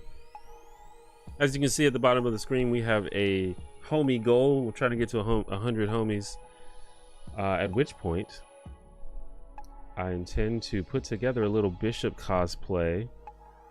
Bishop from the X-Men. I've always wanted to do that cosplay, and I figured this would be a good incentive to do it.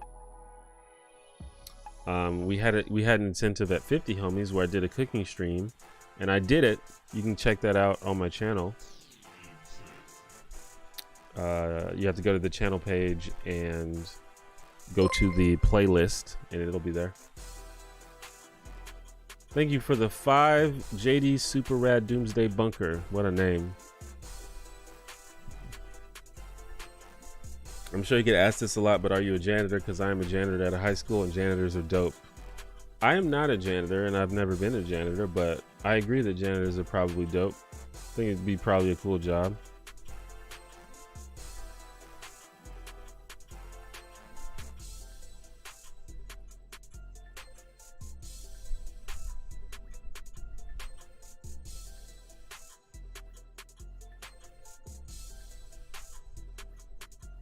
Poor people have the option to not play the lottery. That is true, and they shouldn't. But poor people are not operating. Poor people are operating under duress. And when people are under duress, it is a little bit rude to get mad at them for making bad decisions a lot of the time.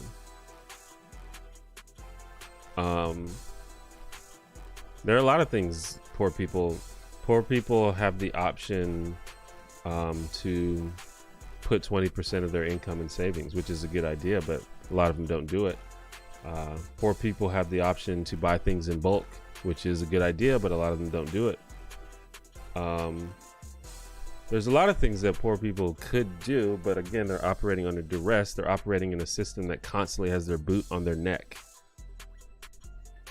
So it's hard to blame them when something, especially when something is directly advertised to them as a solution to their problem. It's hard to blame them for doing some things.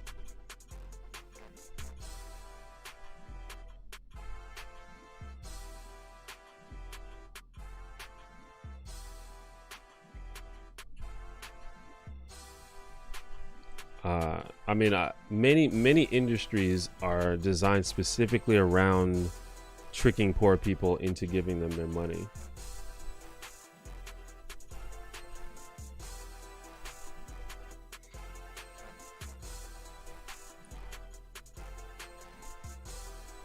And again, I can tell just from the conversation that we've already had that a lot of people don't understand how unlikely it is to win the lottery. Like, they understand that it's a you know, the odds aren't in your favor, but a lot of people don't understand just how bad it is. And so if, you know, the average person doesn't understand, why would we expect the average poor person to understand?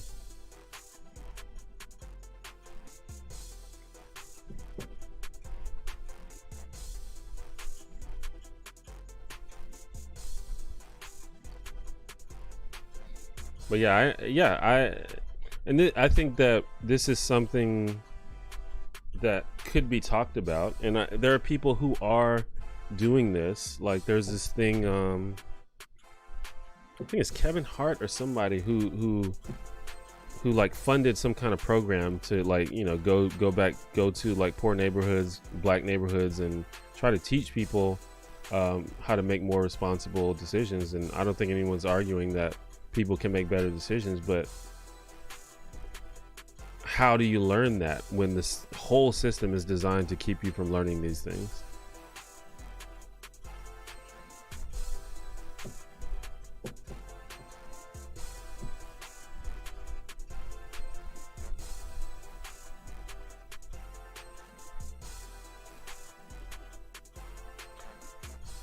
Gender is one thing, but most transgender people seem to have body dysmorphia and want a sex change, but sex is not a construct and can't be changed. I don't know if it's true that most transgender people want a sex change. Possibly that's true, but I do know that it's true that a lot of trans people do not want a sex change.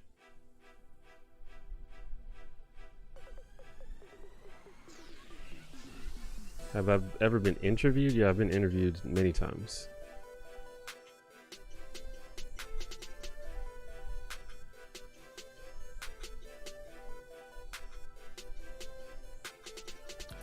Problem with being transracial is if someone identifies as someone from a disadvantaged group, they're actually claiming to face the same things that group faces, even though they may not. I don't like that argument because someone may, and in fact people do say the same thing about trans women.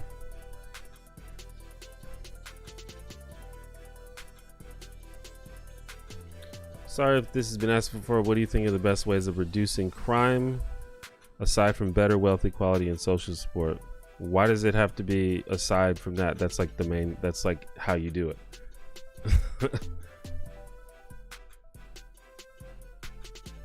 I mean, that's kind of the only way you do it, in my opinion.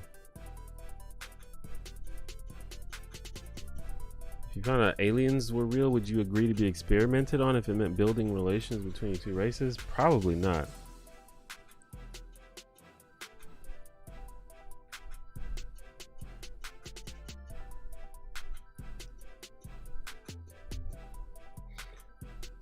I have to disagree that poor people have many of those options. You are poor, buying in bulk usually isn't an option, either money or space wise. Well, I mean, I don't know if it's usually not an option, but yes, it's hard to do that, and it's hard to justify doing things like that. But it depends on the context. I think that there are a lot of habits that people could practice that they don't, because they just haven't been taught that it's actually more beneficial to do it that way, or they haven't learned, or that it seems counterintuitive. I think buying in bulk is one of those things, but obviously if you literally can't, then sure.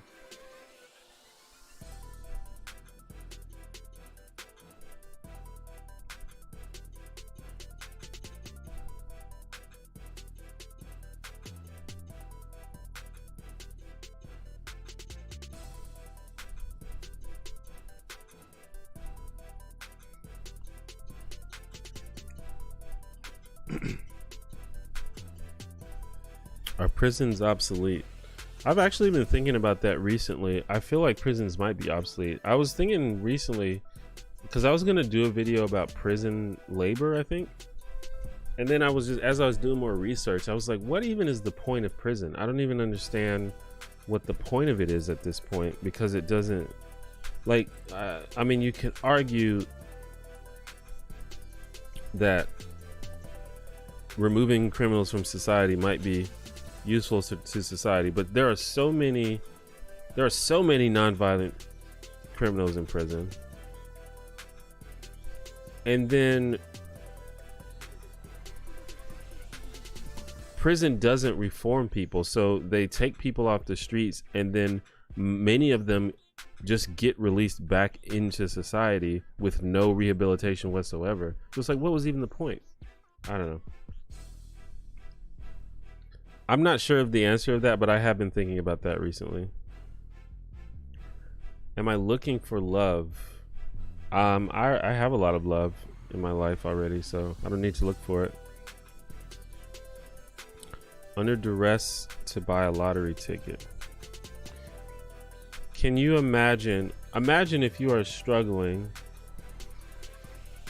you are having trouble, feeding your family, life just sucks, you don't have health care, and someone presents you an option that says, hey, now this, I'm not saying it's likely that you're gonna win, but hey, you just spend a couple dollars and you have a chance to completely fix all of your problems. All you gotta do is spend a couple dollars. That sounds like a pretty good deal, right? But the thing is, it's not a good deal. It literally is not a good deal. But it sounds like a good deal, and you don't really, when you're under duress because you are poor. I don't know if you are poor, if you've ever been poor. It's not great. It sucks. It's hard. So I think the word duress is fair in that situation. When you're struggling, you're less likely to sit around and like weigh out the pros and cons. You're gonna be like, hey, that sounds like a good deal. I'm sick of this shit. Let's just try it. You know, what's the worst that could happen?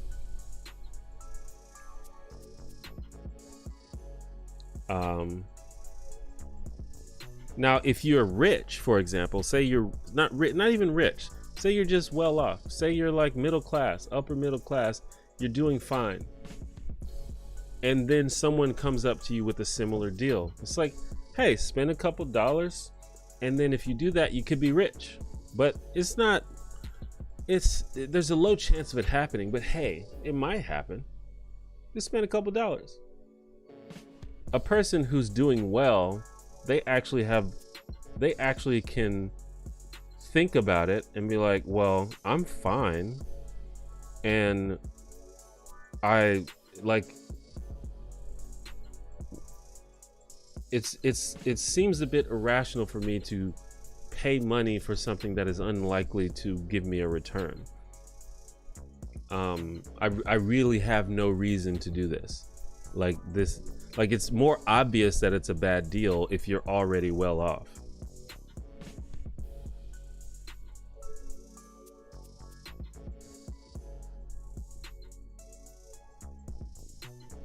Now, of course, some people who are well off play the lottery for fun, as someone mentioned. You know, and even, you know, the few times, like I said, I played the lottery like 3 or 4 times. It's usually when I was like I live in Alabama. We don't have a lottery in Alabama. But when I'm with friends, sometimes we're traveling across state and we stop at the gas station to like use the bathroom, and just for fun, we'll just buy like some lottery tickets. But it's not like as if we think we're gonna win. It's just like, hey, let's just, you know, whatever. But when you're a poor person who sees no way out of their situation, and someone offers you this chance just for a couple bucks, maybe it'll happen. And also the way that the lottery is advertised is also predatory, because it's advertised as something that's possible, and again, it's so close to impossible that might as well be impossible. Like, it's, I mean, yeah, I don't know. I think you understand what I'm saying.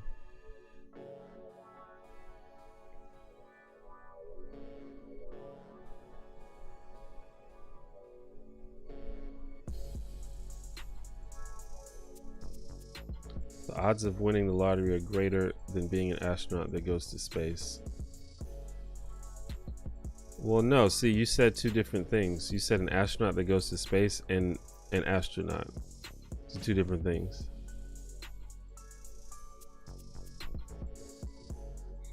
And being an astronaut that goes to space is largely depending on the context of the current state of the country, while the odds of winning the lottery is always low no matter what.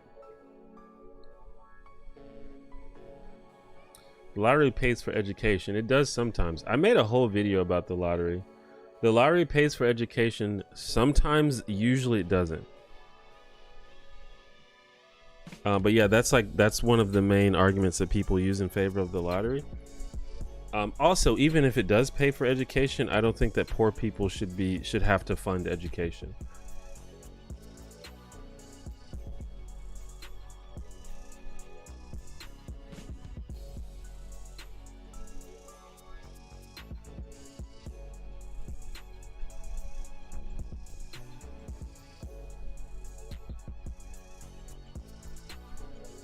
Human brains are also really bad at understanding or visualizing statistics. Even if the odds are awful, we still visualize it as a binary win, don't win. Yeah, absolutely. There's also the I think it's called the gambler's fallacy or something like that, where we think that the more we play, the more likely we are to win, and that's another reason that people waste their money on the lottery and gambling, for sure. Just gambling in general.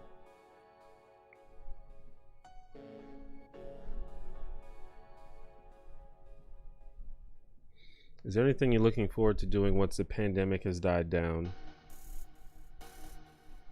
I mean, I guess just kind of seeing some of my friends I haven't seen in a while. But other than that, not really. Maybe going to see a movie. But I didn't even go to the movies that much anyway.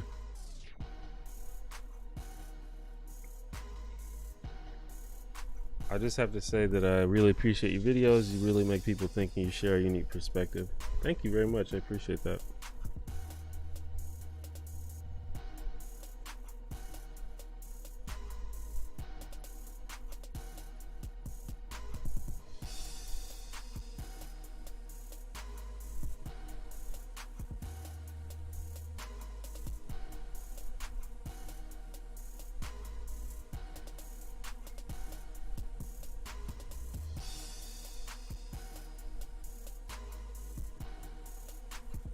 So poor people need to be treated like children and protected by the big bad lottery. No, poor people should not exist. There shouldn't be poor people. Poverty shouldn't be a thing. Then this whole thing would be avoided.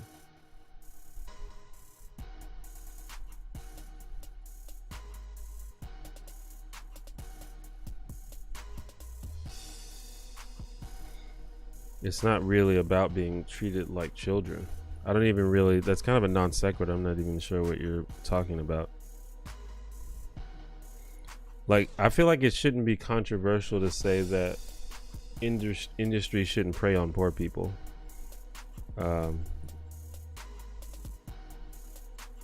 Or anyone really.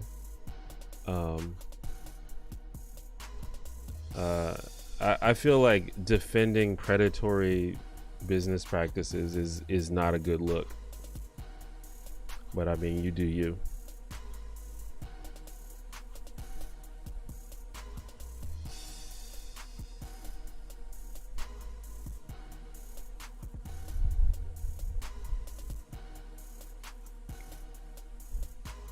When you're poor, the actual value of dollars spent on the lottery seems trivial when compared to the infinitesimal chance of winning absurd wealth.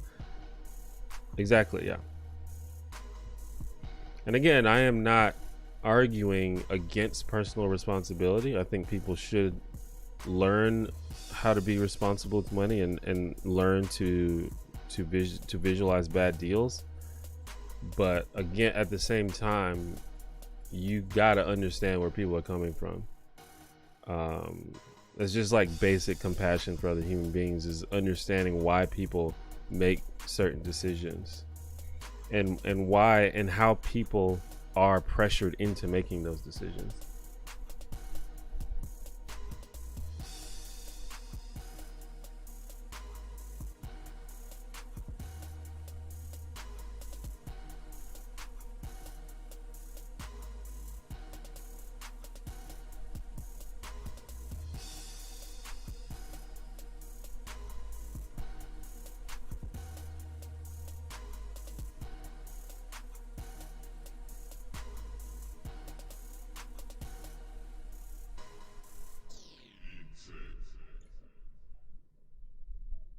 I mean, I a lot of it is just sort of ignorance about what it's like to actually be poor. I think a lot of people don't even really understand what that's like.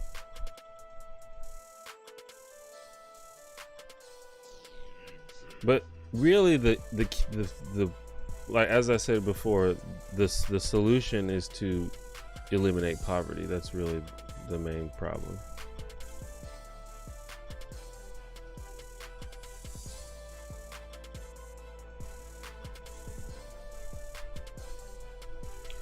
Guess I've always thought of the word under duress as meaning being forced to. Is that what that means? It's possible I misused it.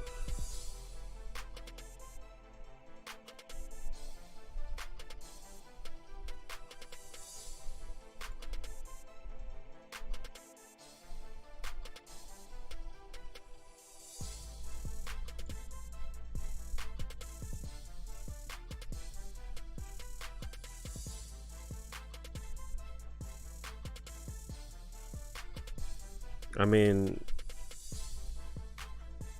compulsion by threat, unlawful constraint. Like, I mean, I think we're being semantic at this point. Like, if someone says, I need you to tell me the truth, or else I'm gonna break your mother's legs. They're not literally forced to tell them. They could not tell them. They could choose to not tell them, but they're still under duress. Like, are we being that semantic about what the word means?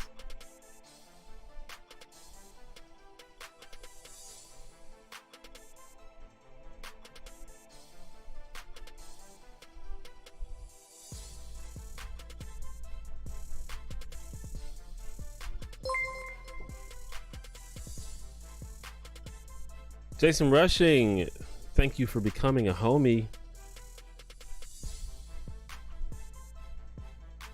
I guess we're at 74. Nice. Absolute or relative poverty. I mean, poverty in terms of, I mean, it has to be relative to where you live for sure.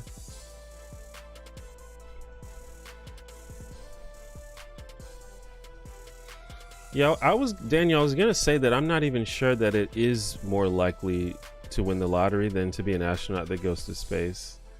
But I was just kind of giving the person the benefit of the doubt. But it's definitely more likely to become an astronaut in general. Maybe not an astronaut that goes into space, but that's why I pointed out that the person conflated two different things.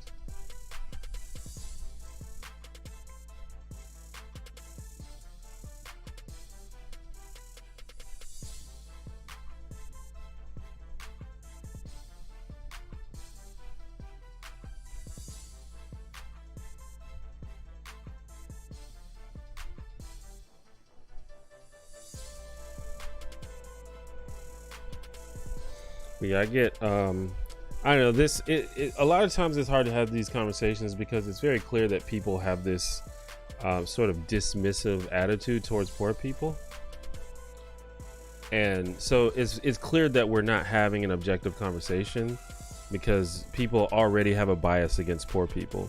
People like assume that poor people are idiots and thus deserve any negative things that come to them.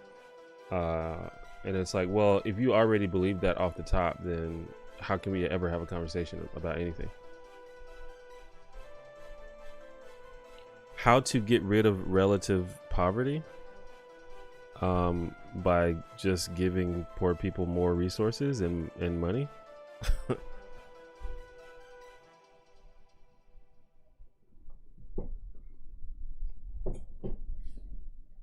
There is so much.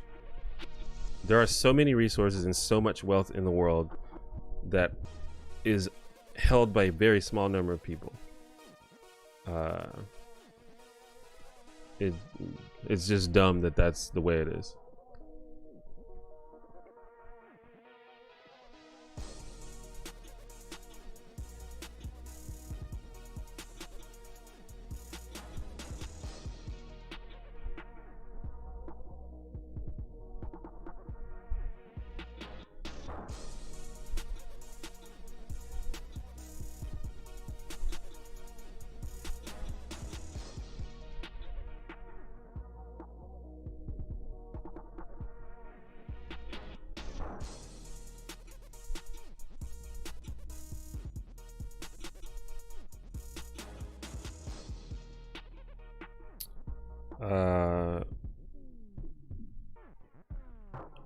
Yeah, I'm not following the I'm not like following super closely like the NASA stuff, but I'm always excited whenever there's something new going on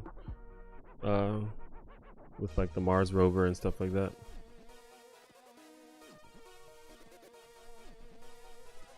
Yeah, Emily, thanks for stopping by the stream. Let me know how it goes.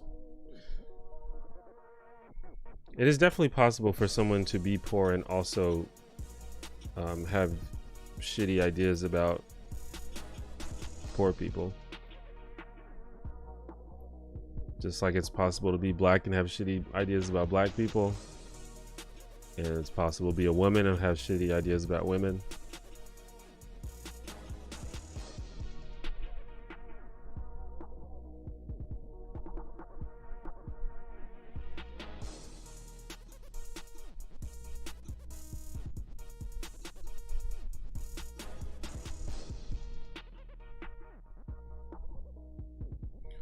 What's the background music? This is music that was made by my brother, John Ivory. You can check out his SoundCloud. There should be a link in the description.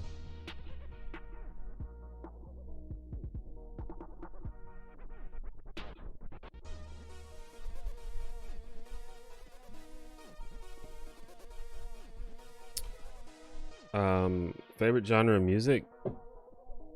I guess hip hop.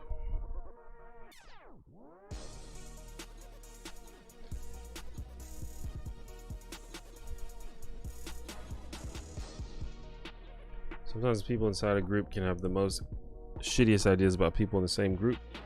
Yeah, absolutely. I mean, I don't want to accuse anybody of anything. I'm just like going off what's been said in the chat. I don't know y'all. I don't know how you live your life. And I will not pretend to, but I can only go off what has been written in the chat.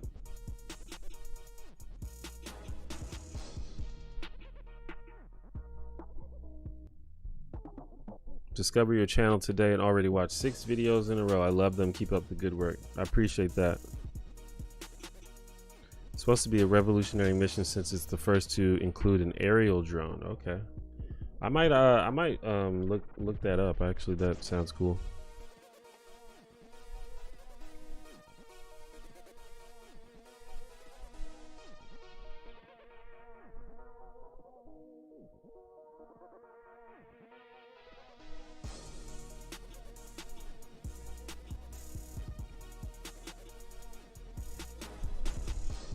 Oh no, are you apologizing to me, Jason? Apologizing? No worries at all.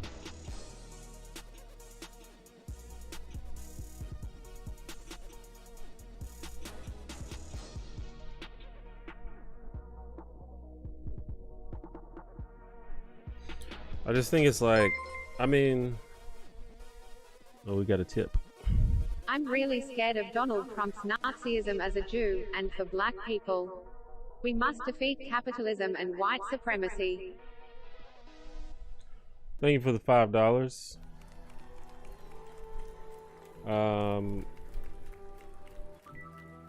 I mean, I think most people think that Donald Trump is bad for the country and probably bad for the world. So hopefully we can get rid of him.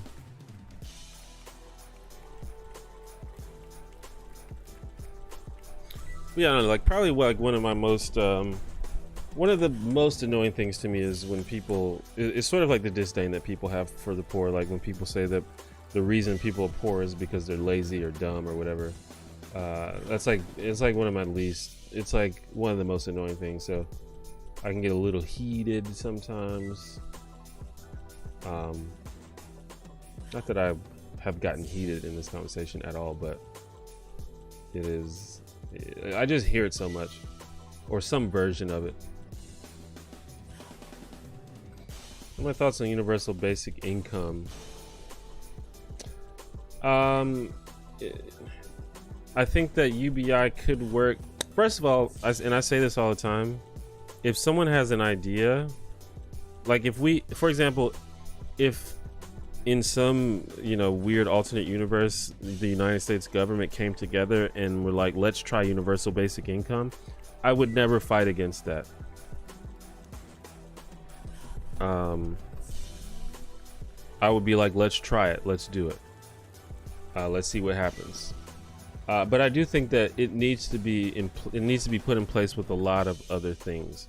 I generally, and also it would need to be a certain amount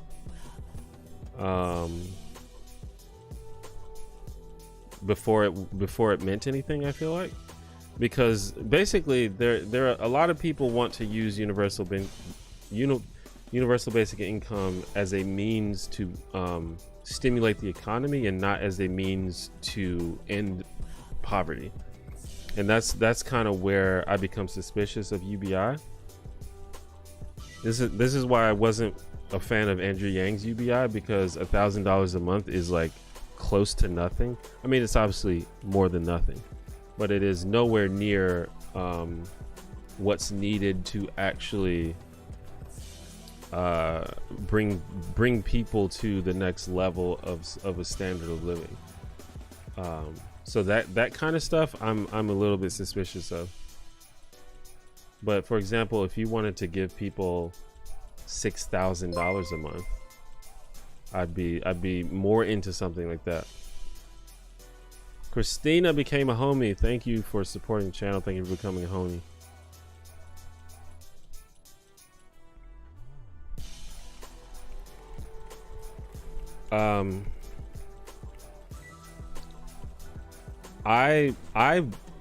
I more prefer, rather than giving people more money, or rather than directly just giving people a check in that way, I prefer making more things free, making more things accessible, particularly basic necessities like food and water and shelter and things.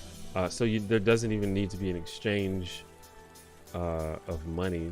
It's just like a thing that we get for being people. Like similar to the way that other countries handle healthcare.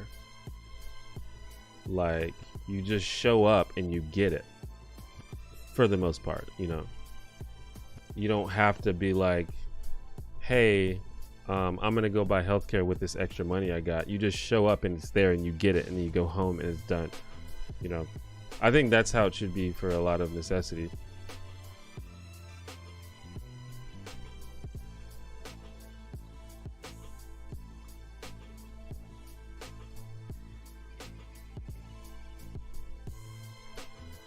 Thank you for the kind words, Josh.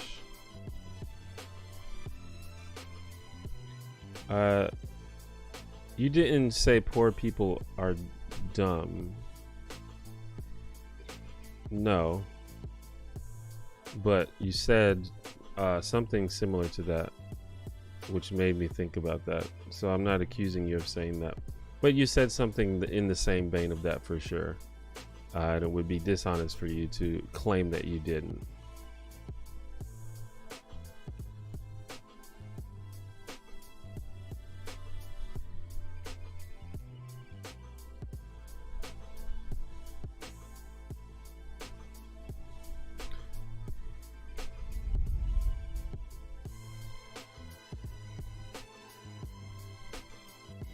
The main thing to me, like, I'm not super concerned with, like, I'm not a socialist. I don't know how many new people are here.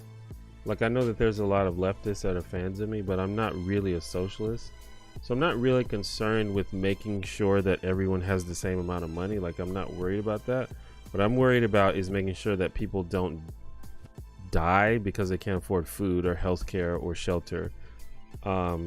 That's like the main thing I'm worried about. And to me, that's kind of what defines poverty, is when your access to those basic needs is limited or hindered or blocked.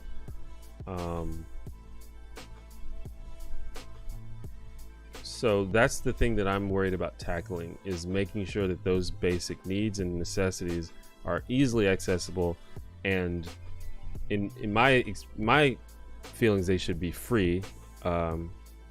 but if not free, then absolutely affordable with no problem.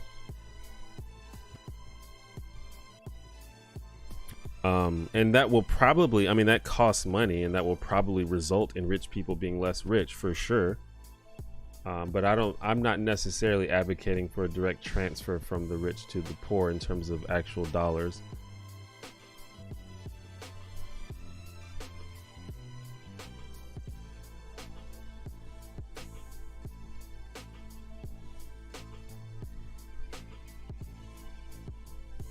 I think UBI should be 6,000 a month. I mean, that was just kind of a random number, but the only way that I would support UBI is if it was intended to try to eliminate poverty. And the only way to eliminate poverty is to pay people like a living wage, like enough money to live off of with no problems. And you need like $5,000-6,000 a month in order to do that. And honestly, assuming nothing else changed except how much money people were making, if you live in like LA, for example, you need more than that.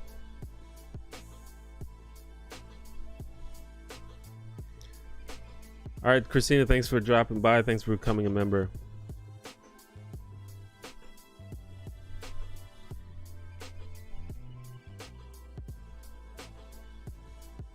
Yeah, I mean, socialism, I oversimplified socialism, but everybody has a different idea of what socialism is, and every time I define socialism, someone says, "Oh, that's not what socialism is." So I'm not super worried about that.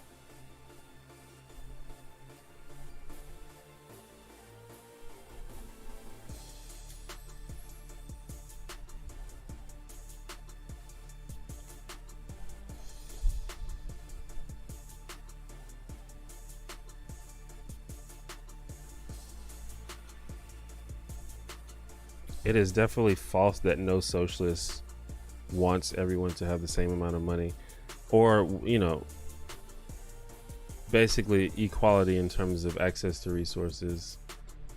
It is false that no socialist wants that.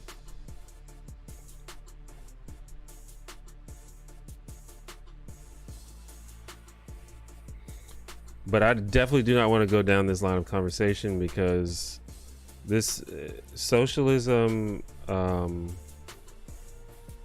online socialists don't seem to understand that none of them agree on anything, and they all speak very authoritatively about what socialism is, even though they all have a different idea of it. And I've learned very quickly that it is fruitless to try to get people to define socialism, because it means something different to each person, which is fine.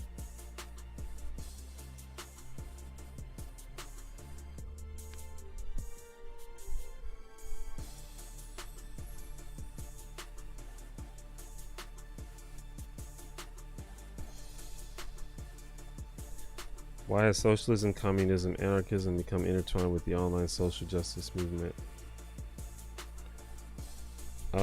Well, it seems to me that, well, I can speak from like a YouTube online content creator perspective, and a lot of the leftist content creators either were like in the communities of, or were inspired by a lot of the social justice people. And so they kind of they were like an offshoot of the sort of social justice content creation movement.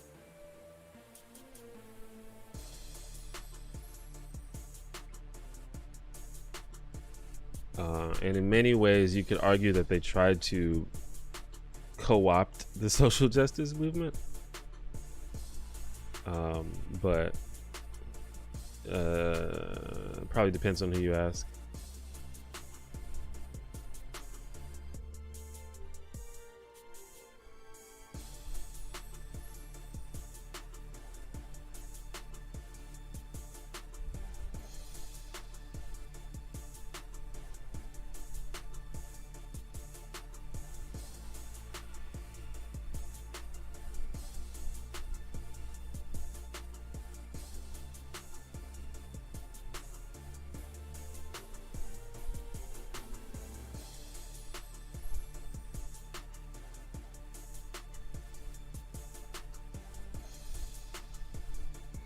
And it's not just socialists. I mean, progressives in general don't agree on anything. Left-wing people seem to not agree on anything, which is normal. But the problem is there's all these people that like, they're like allied with each other and they kind of pretend as if they agree on stuff, and they all speak authoritatively on things as if, you know, they know, like they're speaking for the whole group. But then when you actually sit them down individually, they each say different things. The only way that I would describe leftism as, like, in general, is just opposition, like some sort of vague intention to eradicate capitalism. I think that is I think that is a commonality between all of them, if there is a commonality. As for how to do that, what that looks like, what you do after, seems to just across the board and so many different ideas. All right, Electrolemane, thank you for stopping by. I'm probably not going to be streaming for too much longer.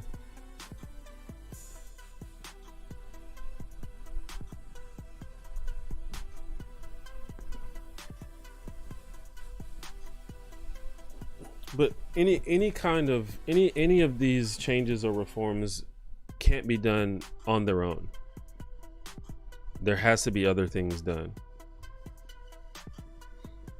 So, for example, if you want to double the minimum wage or triple the minimum wage, you then have to either find a way to prevent or de-incentivize the employers and corporations from offsetting those costs by laying people off, cutting hours, or raising prices. You can't do one without the other.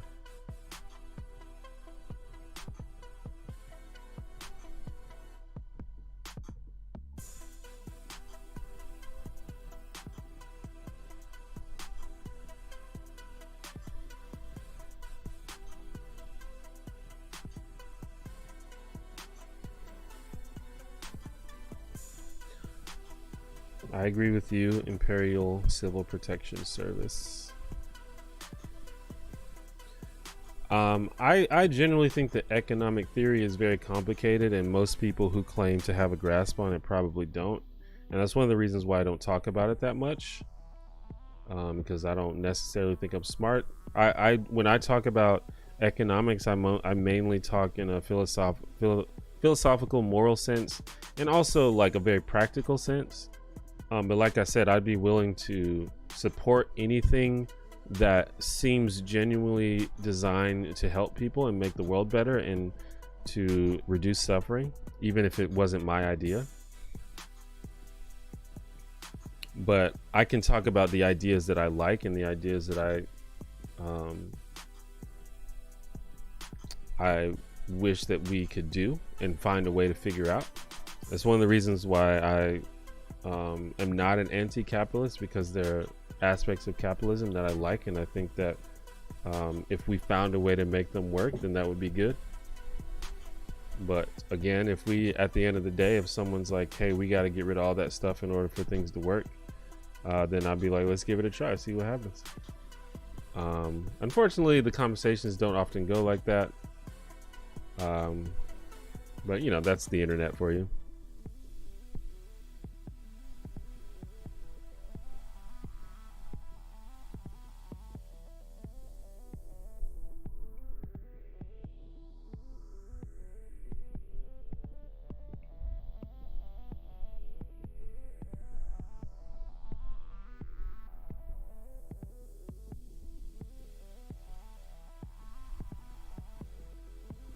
How do you research a topic? Like if I wanted to deep dive into the economics of changing the minimum wage, how do you find good books or articles, and how do you know if the author is trustworthy? Well, you don't know if the author is trustworthy. You have to just read a lot of stuff and compare it to each other and fact check people. You could start by just looking at other people's reviews. Like a lot of people are like widely disparaged, and you can figure that out very quickly. But other than that, you just have to do your own research. Like research, you basically just have to not be lazy. I don't know, like if you really want to research something, you just have to put in the work. And you know, it's exhausting, but if you want to do it, that's what you got to do. As for how to find books, I mean, just type it into Google. Like literally just go to Google and type in the economics of changing the minimum wage, and I'm sure you'll get so many results, articles, studies, and then you can find your way to books. Like I said, it's not supposed to be easy. You shouldn't expect it to be easy. You got to put in the work if it's something that you actually care about. But I also think it's not as hard as you think it is.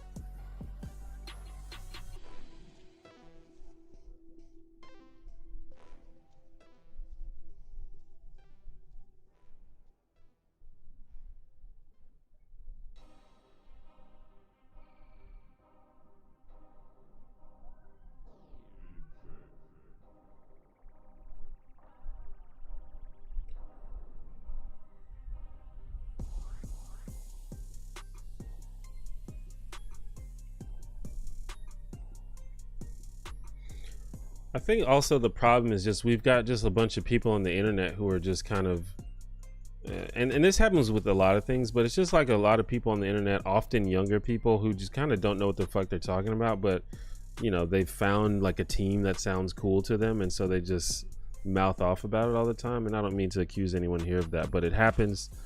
And they kind of mess up the discourse because they kind of don't know what they're talking about. And they just kind of repeat catchphrases from people that they've heard, and they really don't understand it. And so like if someone is trying to talk to people in the community, that can, you know, that can ruin the whole thing, because they haven't really found any person that really knows what they're talking about. And that happens with everything. It happens with social justice, it happens with economics, there's socialists, there are conservatives, liberals, capitalists, everything.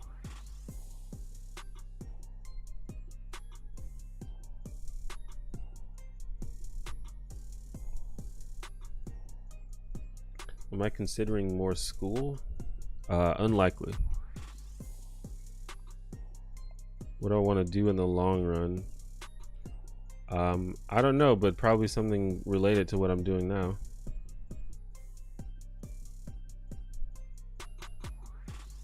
I'm not really sure.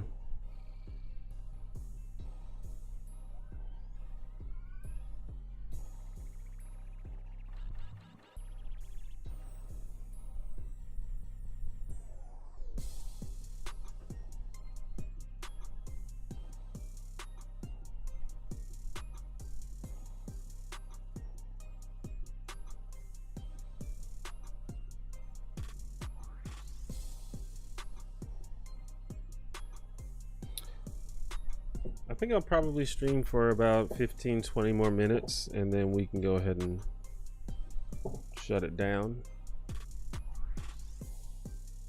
I've got to do some cleaning. You can't tell from the shot, but my room is a mess right now, and I really need to clean it up. Would you live in a space station or on another planet if you could, or would you rather stay earthbound forever? I guess it would depend on the situation. I have no desire to live somewhere other than Earth at the moment, but maybe that'll change. Maybe the Earth will become inhospitable and like uncomfortable, and maybe it would be beneficial to go somewhere else. But I don't really have that desire at the moment. Plus, going into space sounds terrifying to me.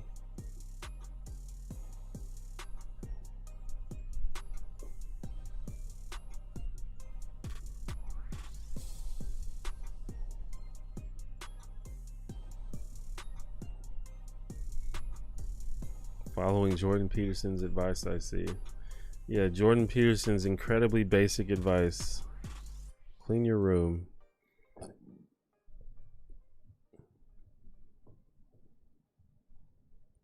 Imagine being famous for telling people to clean their room. well, like what does that say about our society where that is significant to us?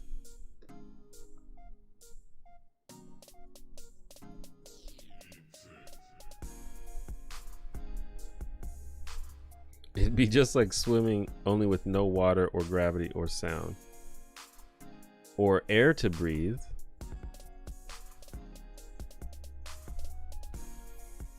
And we can't, we can't swim forever. You have to come up for air at some point.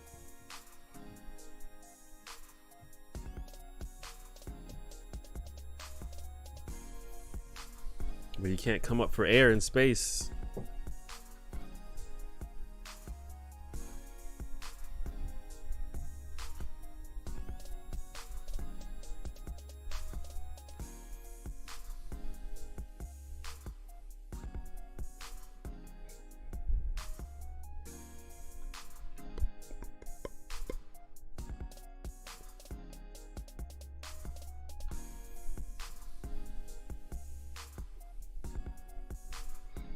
All right, Impatient Ape, thanks for stopping by the stream.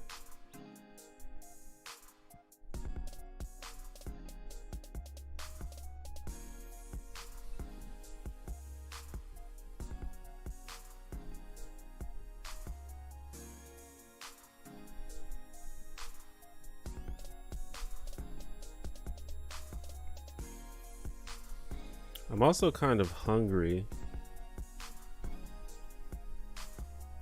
but I'm trying to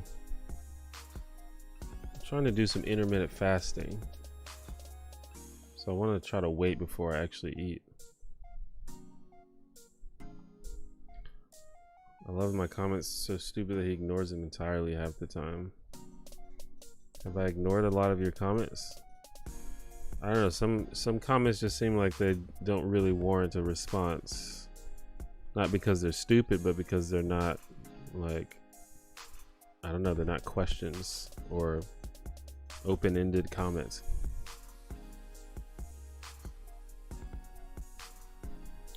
I've definitely never been aboard a submarine.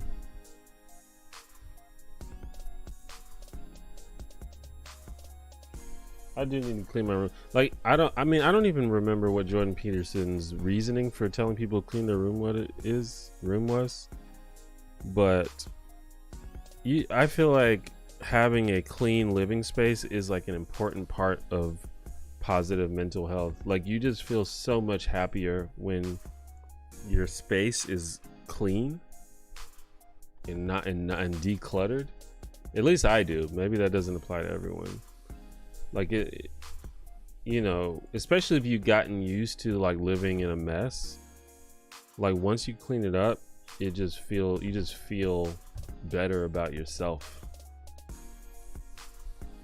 And I kind of do the best that I can, because right now I live with my two brothers and they're not the cleanest people. So my apartment is often in a mess. But I try to clean it when I can. And not to say that I'm like a super neat person, as I am not at all. But I try to just, once a week, just try to tidy things up.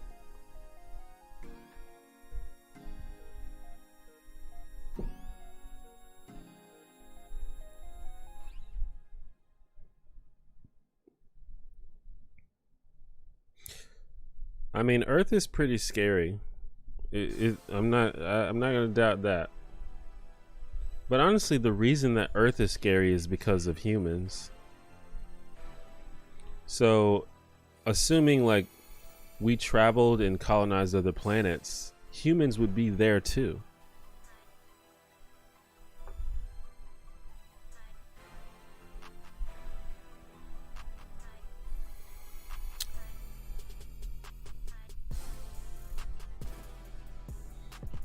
I think it's also at least partially the idea that having a mess makes for an obvious task hanging over your head. That's true too. I think that's probably part of it also. Although I have met some people who it is very clear that they have no intention of ever cleaning up. So maybe they live in bliss.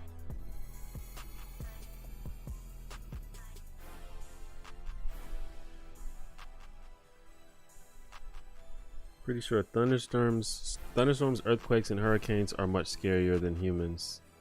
I don't know if I agree with that, but I understand what you mean.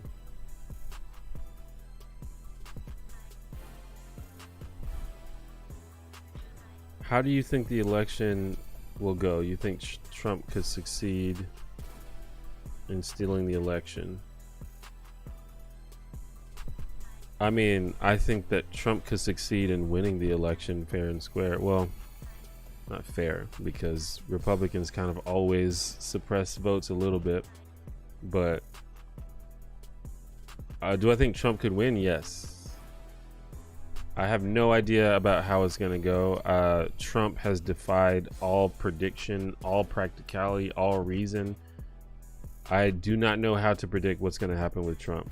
I don't have that skill, but it's definitely possible. It is definitely possible, and we should prepare for that possibility.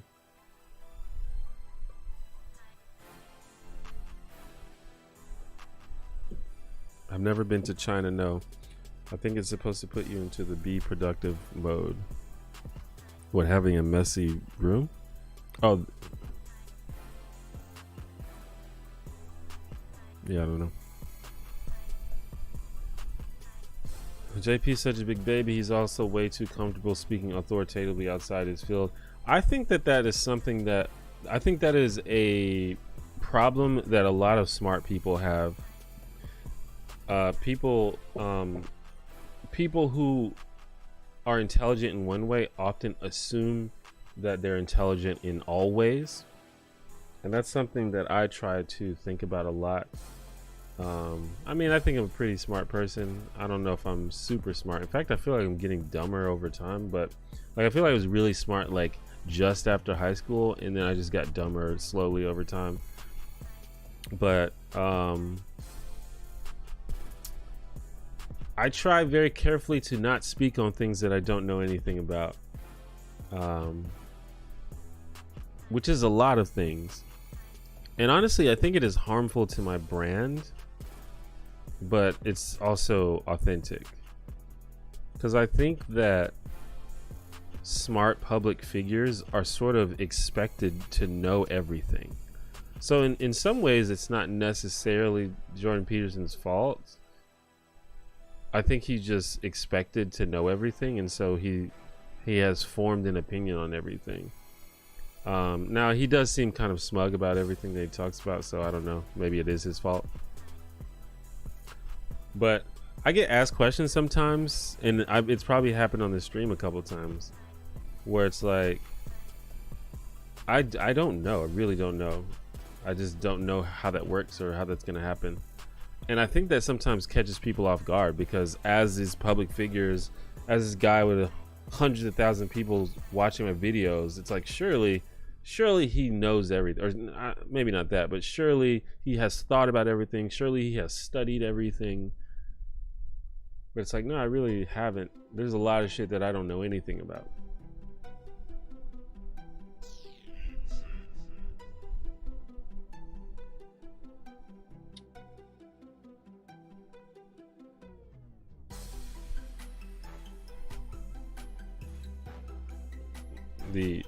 It's supposed to, oh yeah. Well, yeah, I mean, I kind of get that, but again, like, that's kind of like basic advice. Clean your room, be productive, that sort of thing. It's fine. It's just weird that so many people have been engaged by such a basic thing. I don't know. I mean, I don't want to be condescending to people, but I just find it interesting. What do you think about the human inclination to see ourselves as the center of the universe, i.e. not having any humility? I mean, to some extent, it's kind of understandable, because we don't have any other perspective. We can't see the world from any other perspective. So it's very easy to to think of yourself as the center of the universe, not even as a species, but as a person. Like, would you not say, would most of you not say that you think of yourself as an individual, as the center of your universe? So I think we just apply that to humans as a whole.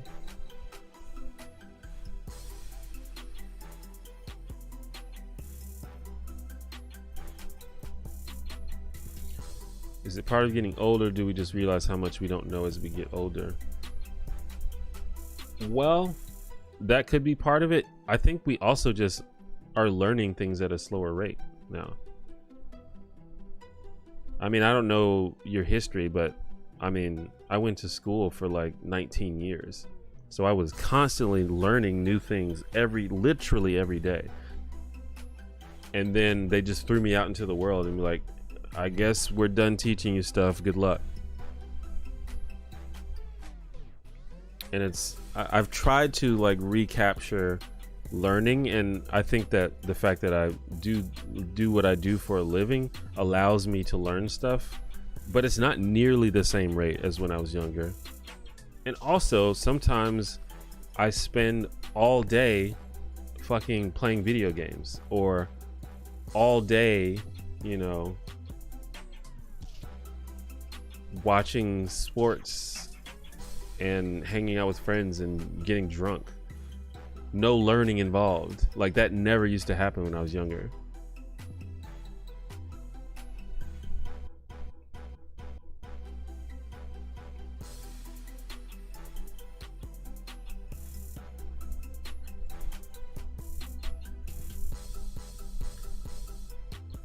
Would I ever do DMT? I have not done DMT. I'm not super curious about it. I don't know. Maybe I could look into it, but I don't really have any specific desire. What are my ethical views regarding veganism? I feel like you need to be more specific. I think veganism is fine. I don't think that veganism is unethical. But I also don't think veganism is like morally required. So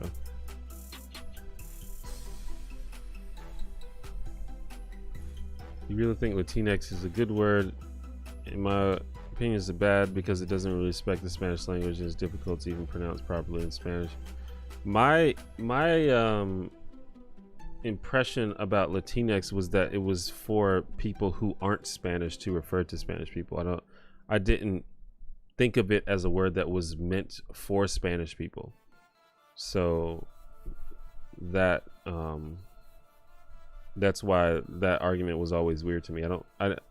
Maybe I'm wrong about what the purpose of it is, but that's what I always thought about it. It was for non-Spanish people to refer to Spanish people. Similar to the term African American, like almost no black people I know use the term African American, but it is just a polite word that we've agreed that white people can use.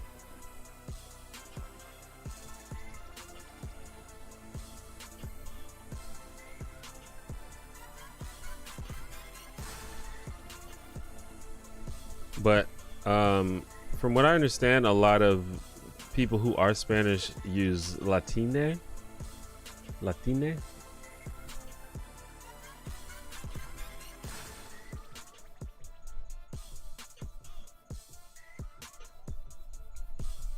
Or that's something that's coming into more usage.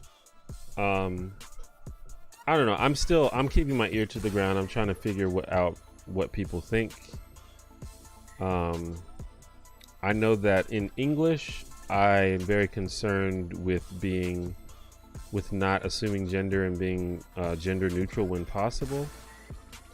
So I try to do it when referring to Spanish people as well. But if it turns out that Spanish people don't give a shit, then I'll back off. But I'm still gathering information about that.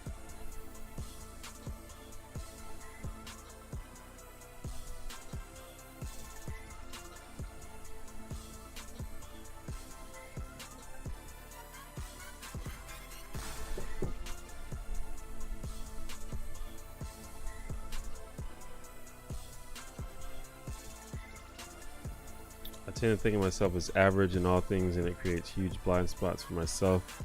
Am I experiencing this problem here? No. Well, this is probably not that big a deal. Yeah, I think that's a problem that everybody has. We all have to realize that other people exist and other people experience the world differently than we do, and that's something that we have to, it doesn't come naturally to all of us. It probably doesn't come naturally to most of us. We have to consciously remember that.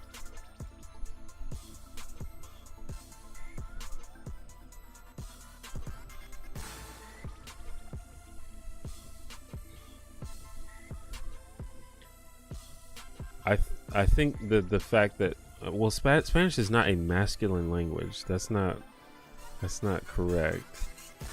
But Spanish is a gendered language for sure. But I think that young Spanish people and Spanish activists want to change that. And I suppose by when you say masculine language, it assumes men as the male version as the default. But there are masculine and feminine words for sure. But I think the issue, like there's issue of gender and there's issue of sexism. By assuming the male as the default, that marginalizes women, and I think that's what a lot of people have an issue with. And that's why they're trying to come up with gender neutral terms like Latinx and Latine.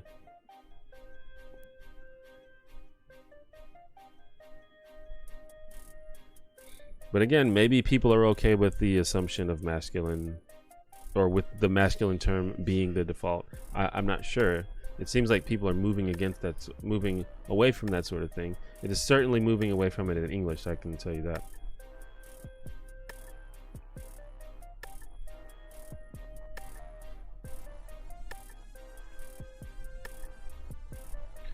When I have discussions with friends, they always want me to research, and I appreciate that, but I'm also like, I got 3 kids and a job, and when can I find 2 hours of free time? When I can find 2 hours of free time, it's fine. You have there's no obligation for you to research and do all that stuff. But also, knowing that, you should also know that that means you need to be humble and realize that you don't know that much about certain things, and you shouldn't speak as if you do because you don't have time to learn. And that's the problem, is a lot of people, they continue to talk out of their ass even though they've never read a single thing about the subject they're talking about. I'm not saying you do that, but I'm saying people do that.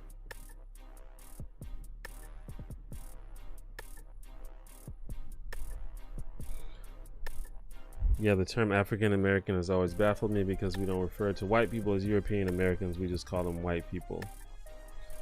Yeah, I mean, language is an evolving thing, and a lot of it is arbitrary and literally just based on what we come to agree on a society. A lot of it doesn't really make logical sense. It's just shit that we agreed sounds good and we like. You know, one of the greatest examples is how you can't say colored people, but you can say people of color. Those 2 phrases mean almost the exact same thing. However, one of them is considered polite and one of them is considered impolite. And it's just because we came together and agreed upon it, and that's how language works. That's how it's always worked.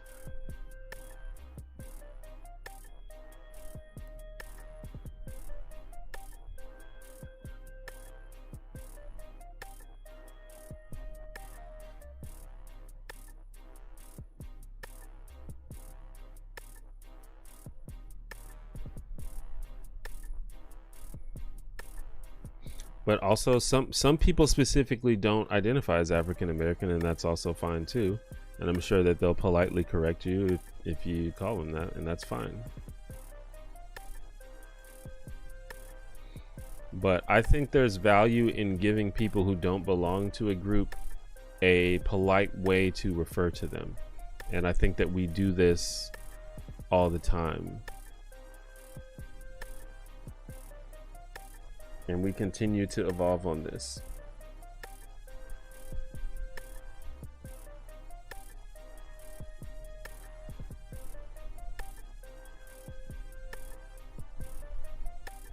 I don't identify as African. Like I said, I and almost no black person I know calls himself African American. But we've just agreed that it's a polite thing to call black people, and I don't care enough to argue about it. Like, it's fine. Like, I'm fine if white people just say black, but some white people feel uncomfortable saying black people for whatever reason, and that's fine. Just say African American. Seems like most people are okay with that. But I don't have any ties to Africa, and I don't really feel any identification with Africa as a continent.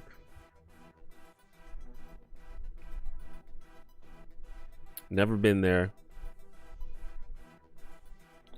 I mean, I understand that my ancestors were from there, but me personally, I have no like personal connection to it. In fact, I'm more connected to Latin America because my mom is Latina.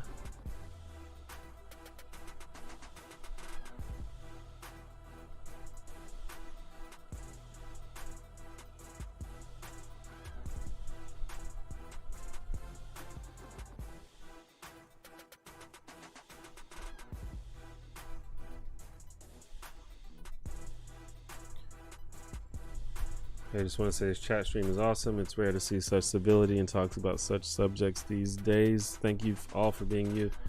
Indeed, I think that I have a pretty good audience, and I feel happy about that. To me, that means that the values that I try to reflect in my content is actually coming through. And every now and then there's a troll or someone being combative, but it's hard to be like that in this community because most people are really cool, and you know, like I feel like a troll just can't thrive in that kind of environment because they don't get the reaction that they want because everyone's so cool and civil.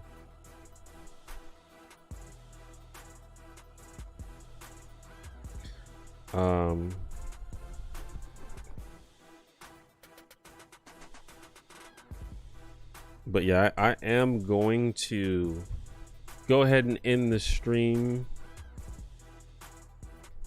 Had a nice 3-hour stream. Actually, a lot of people came and watched the stream today, so that's cool.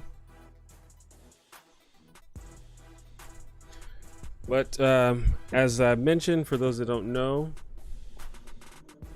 I stream every Monday and Friday. I took about a month break. Well, I didn't take a break, but I haven't streamed in a while because I had some stuff going on, but I'm back. I stream every Monday, Friday, or at least I try to stream every Monday, Friday. I don't really have a specific time that I stream. It's usually sometime in the afternoon here in America. But the easiest and best way to always know when the stream is live is to make sure you click the notification bell on the channel. And I know every YouTuber says that, but I mean, it's a thing. Like, YouTube does this thing where you can click subscribe and they still won't show you people's stuff.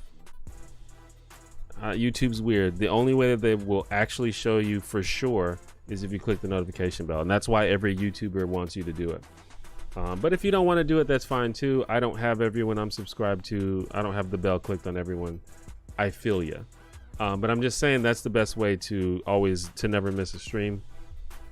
I just put out a video the other day. If you haven't seen it yet, go ahead and check it out. It's called Stop Trying to Fix People. I've gotten a pretty good reception on it. Got a lot of donations and members today. That's awesome. Thanks to all the new members, and thanks to all the super chats and tips.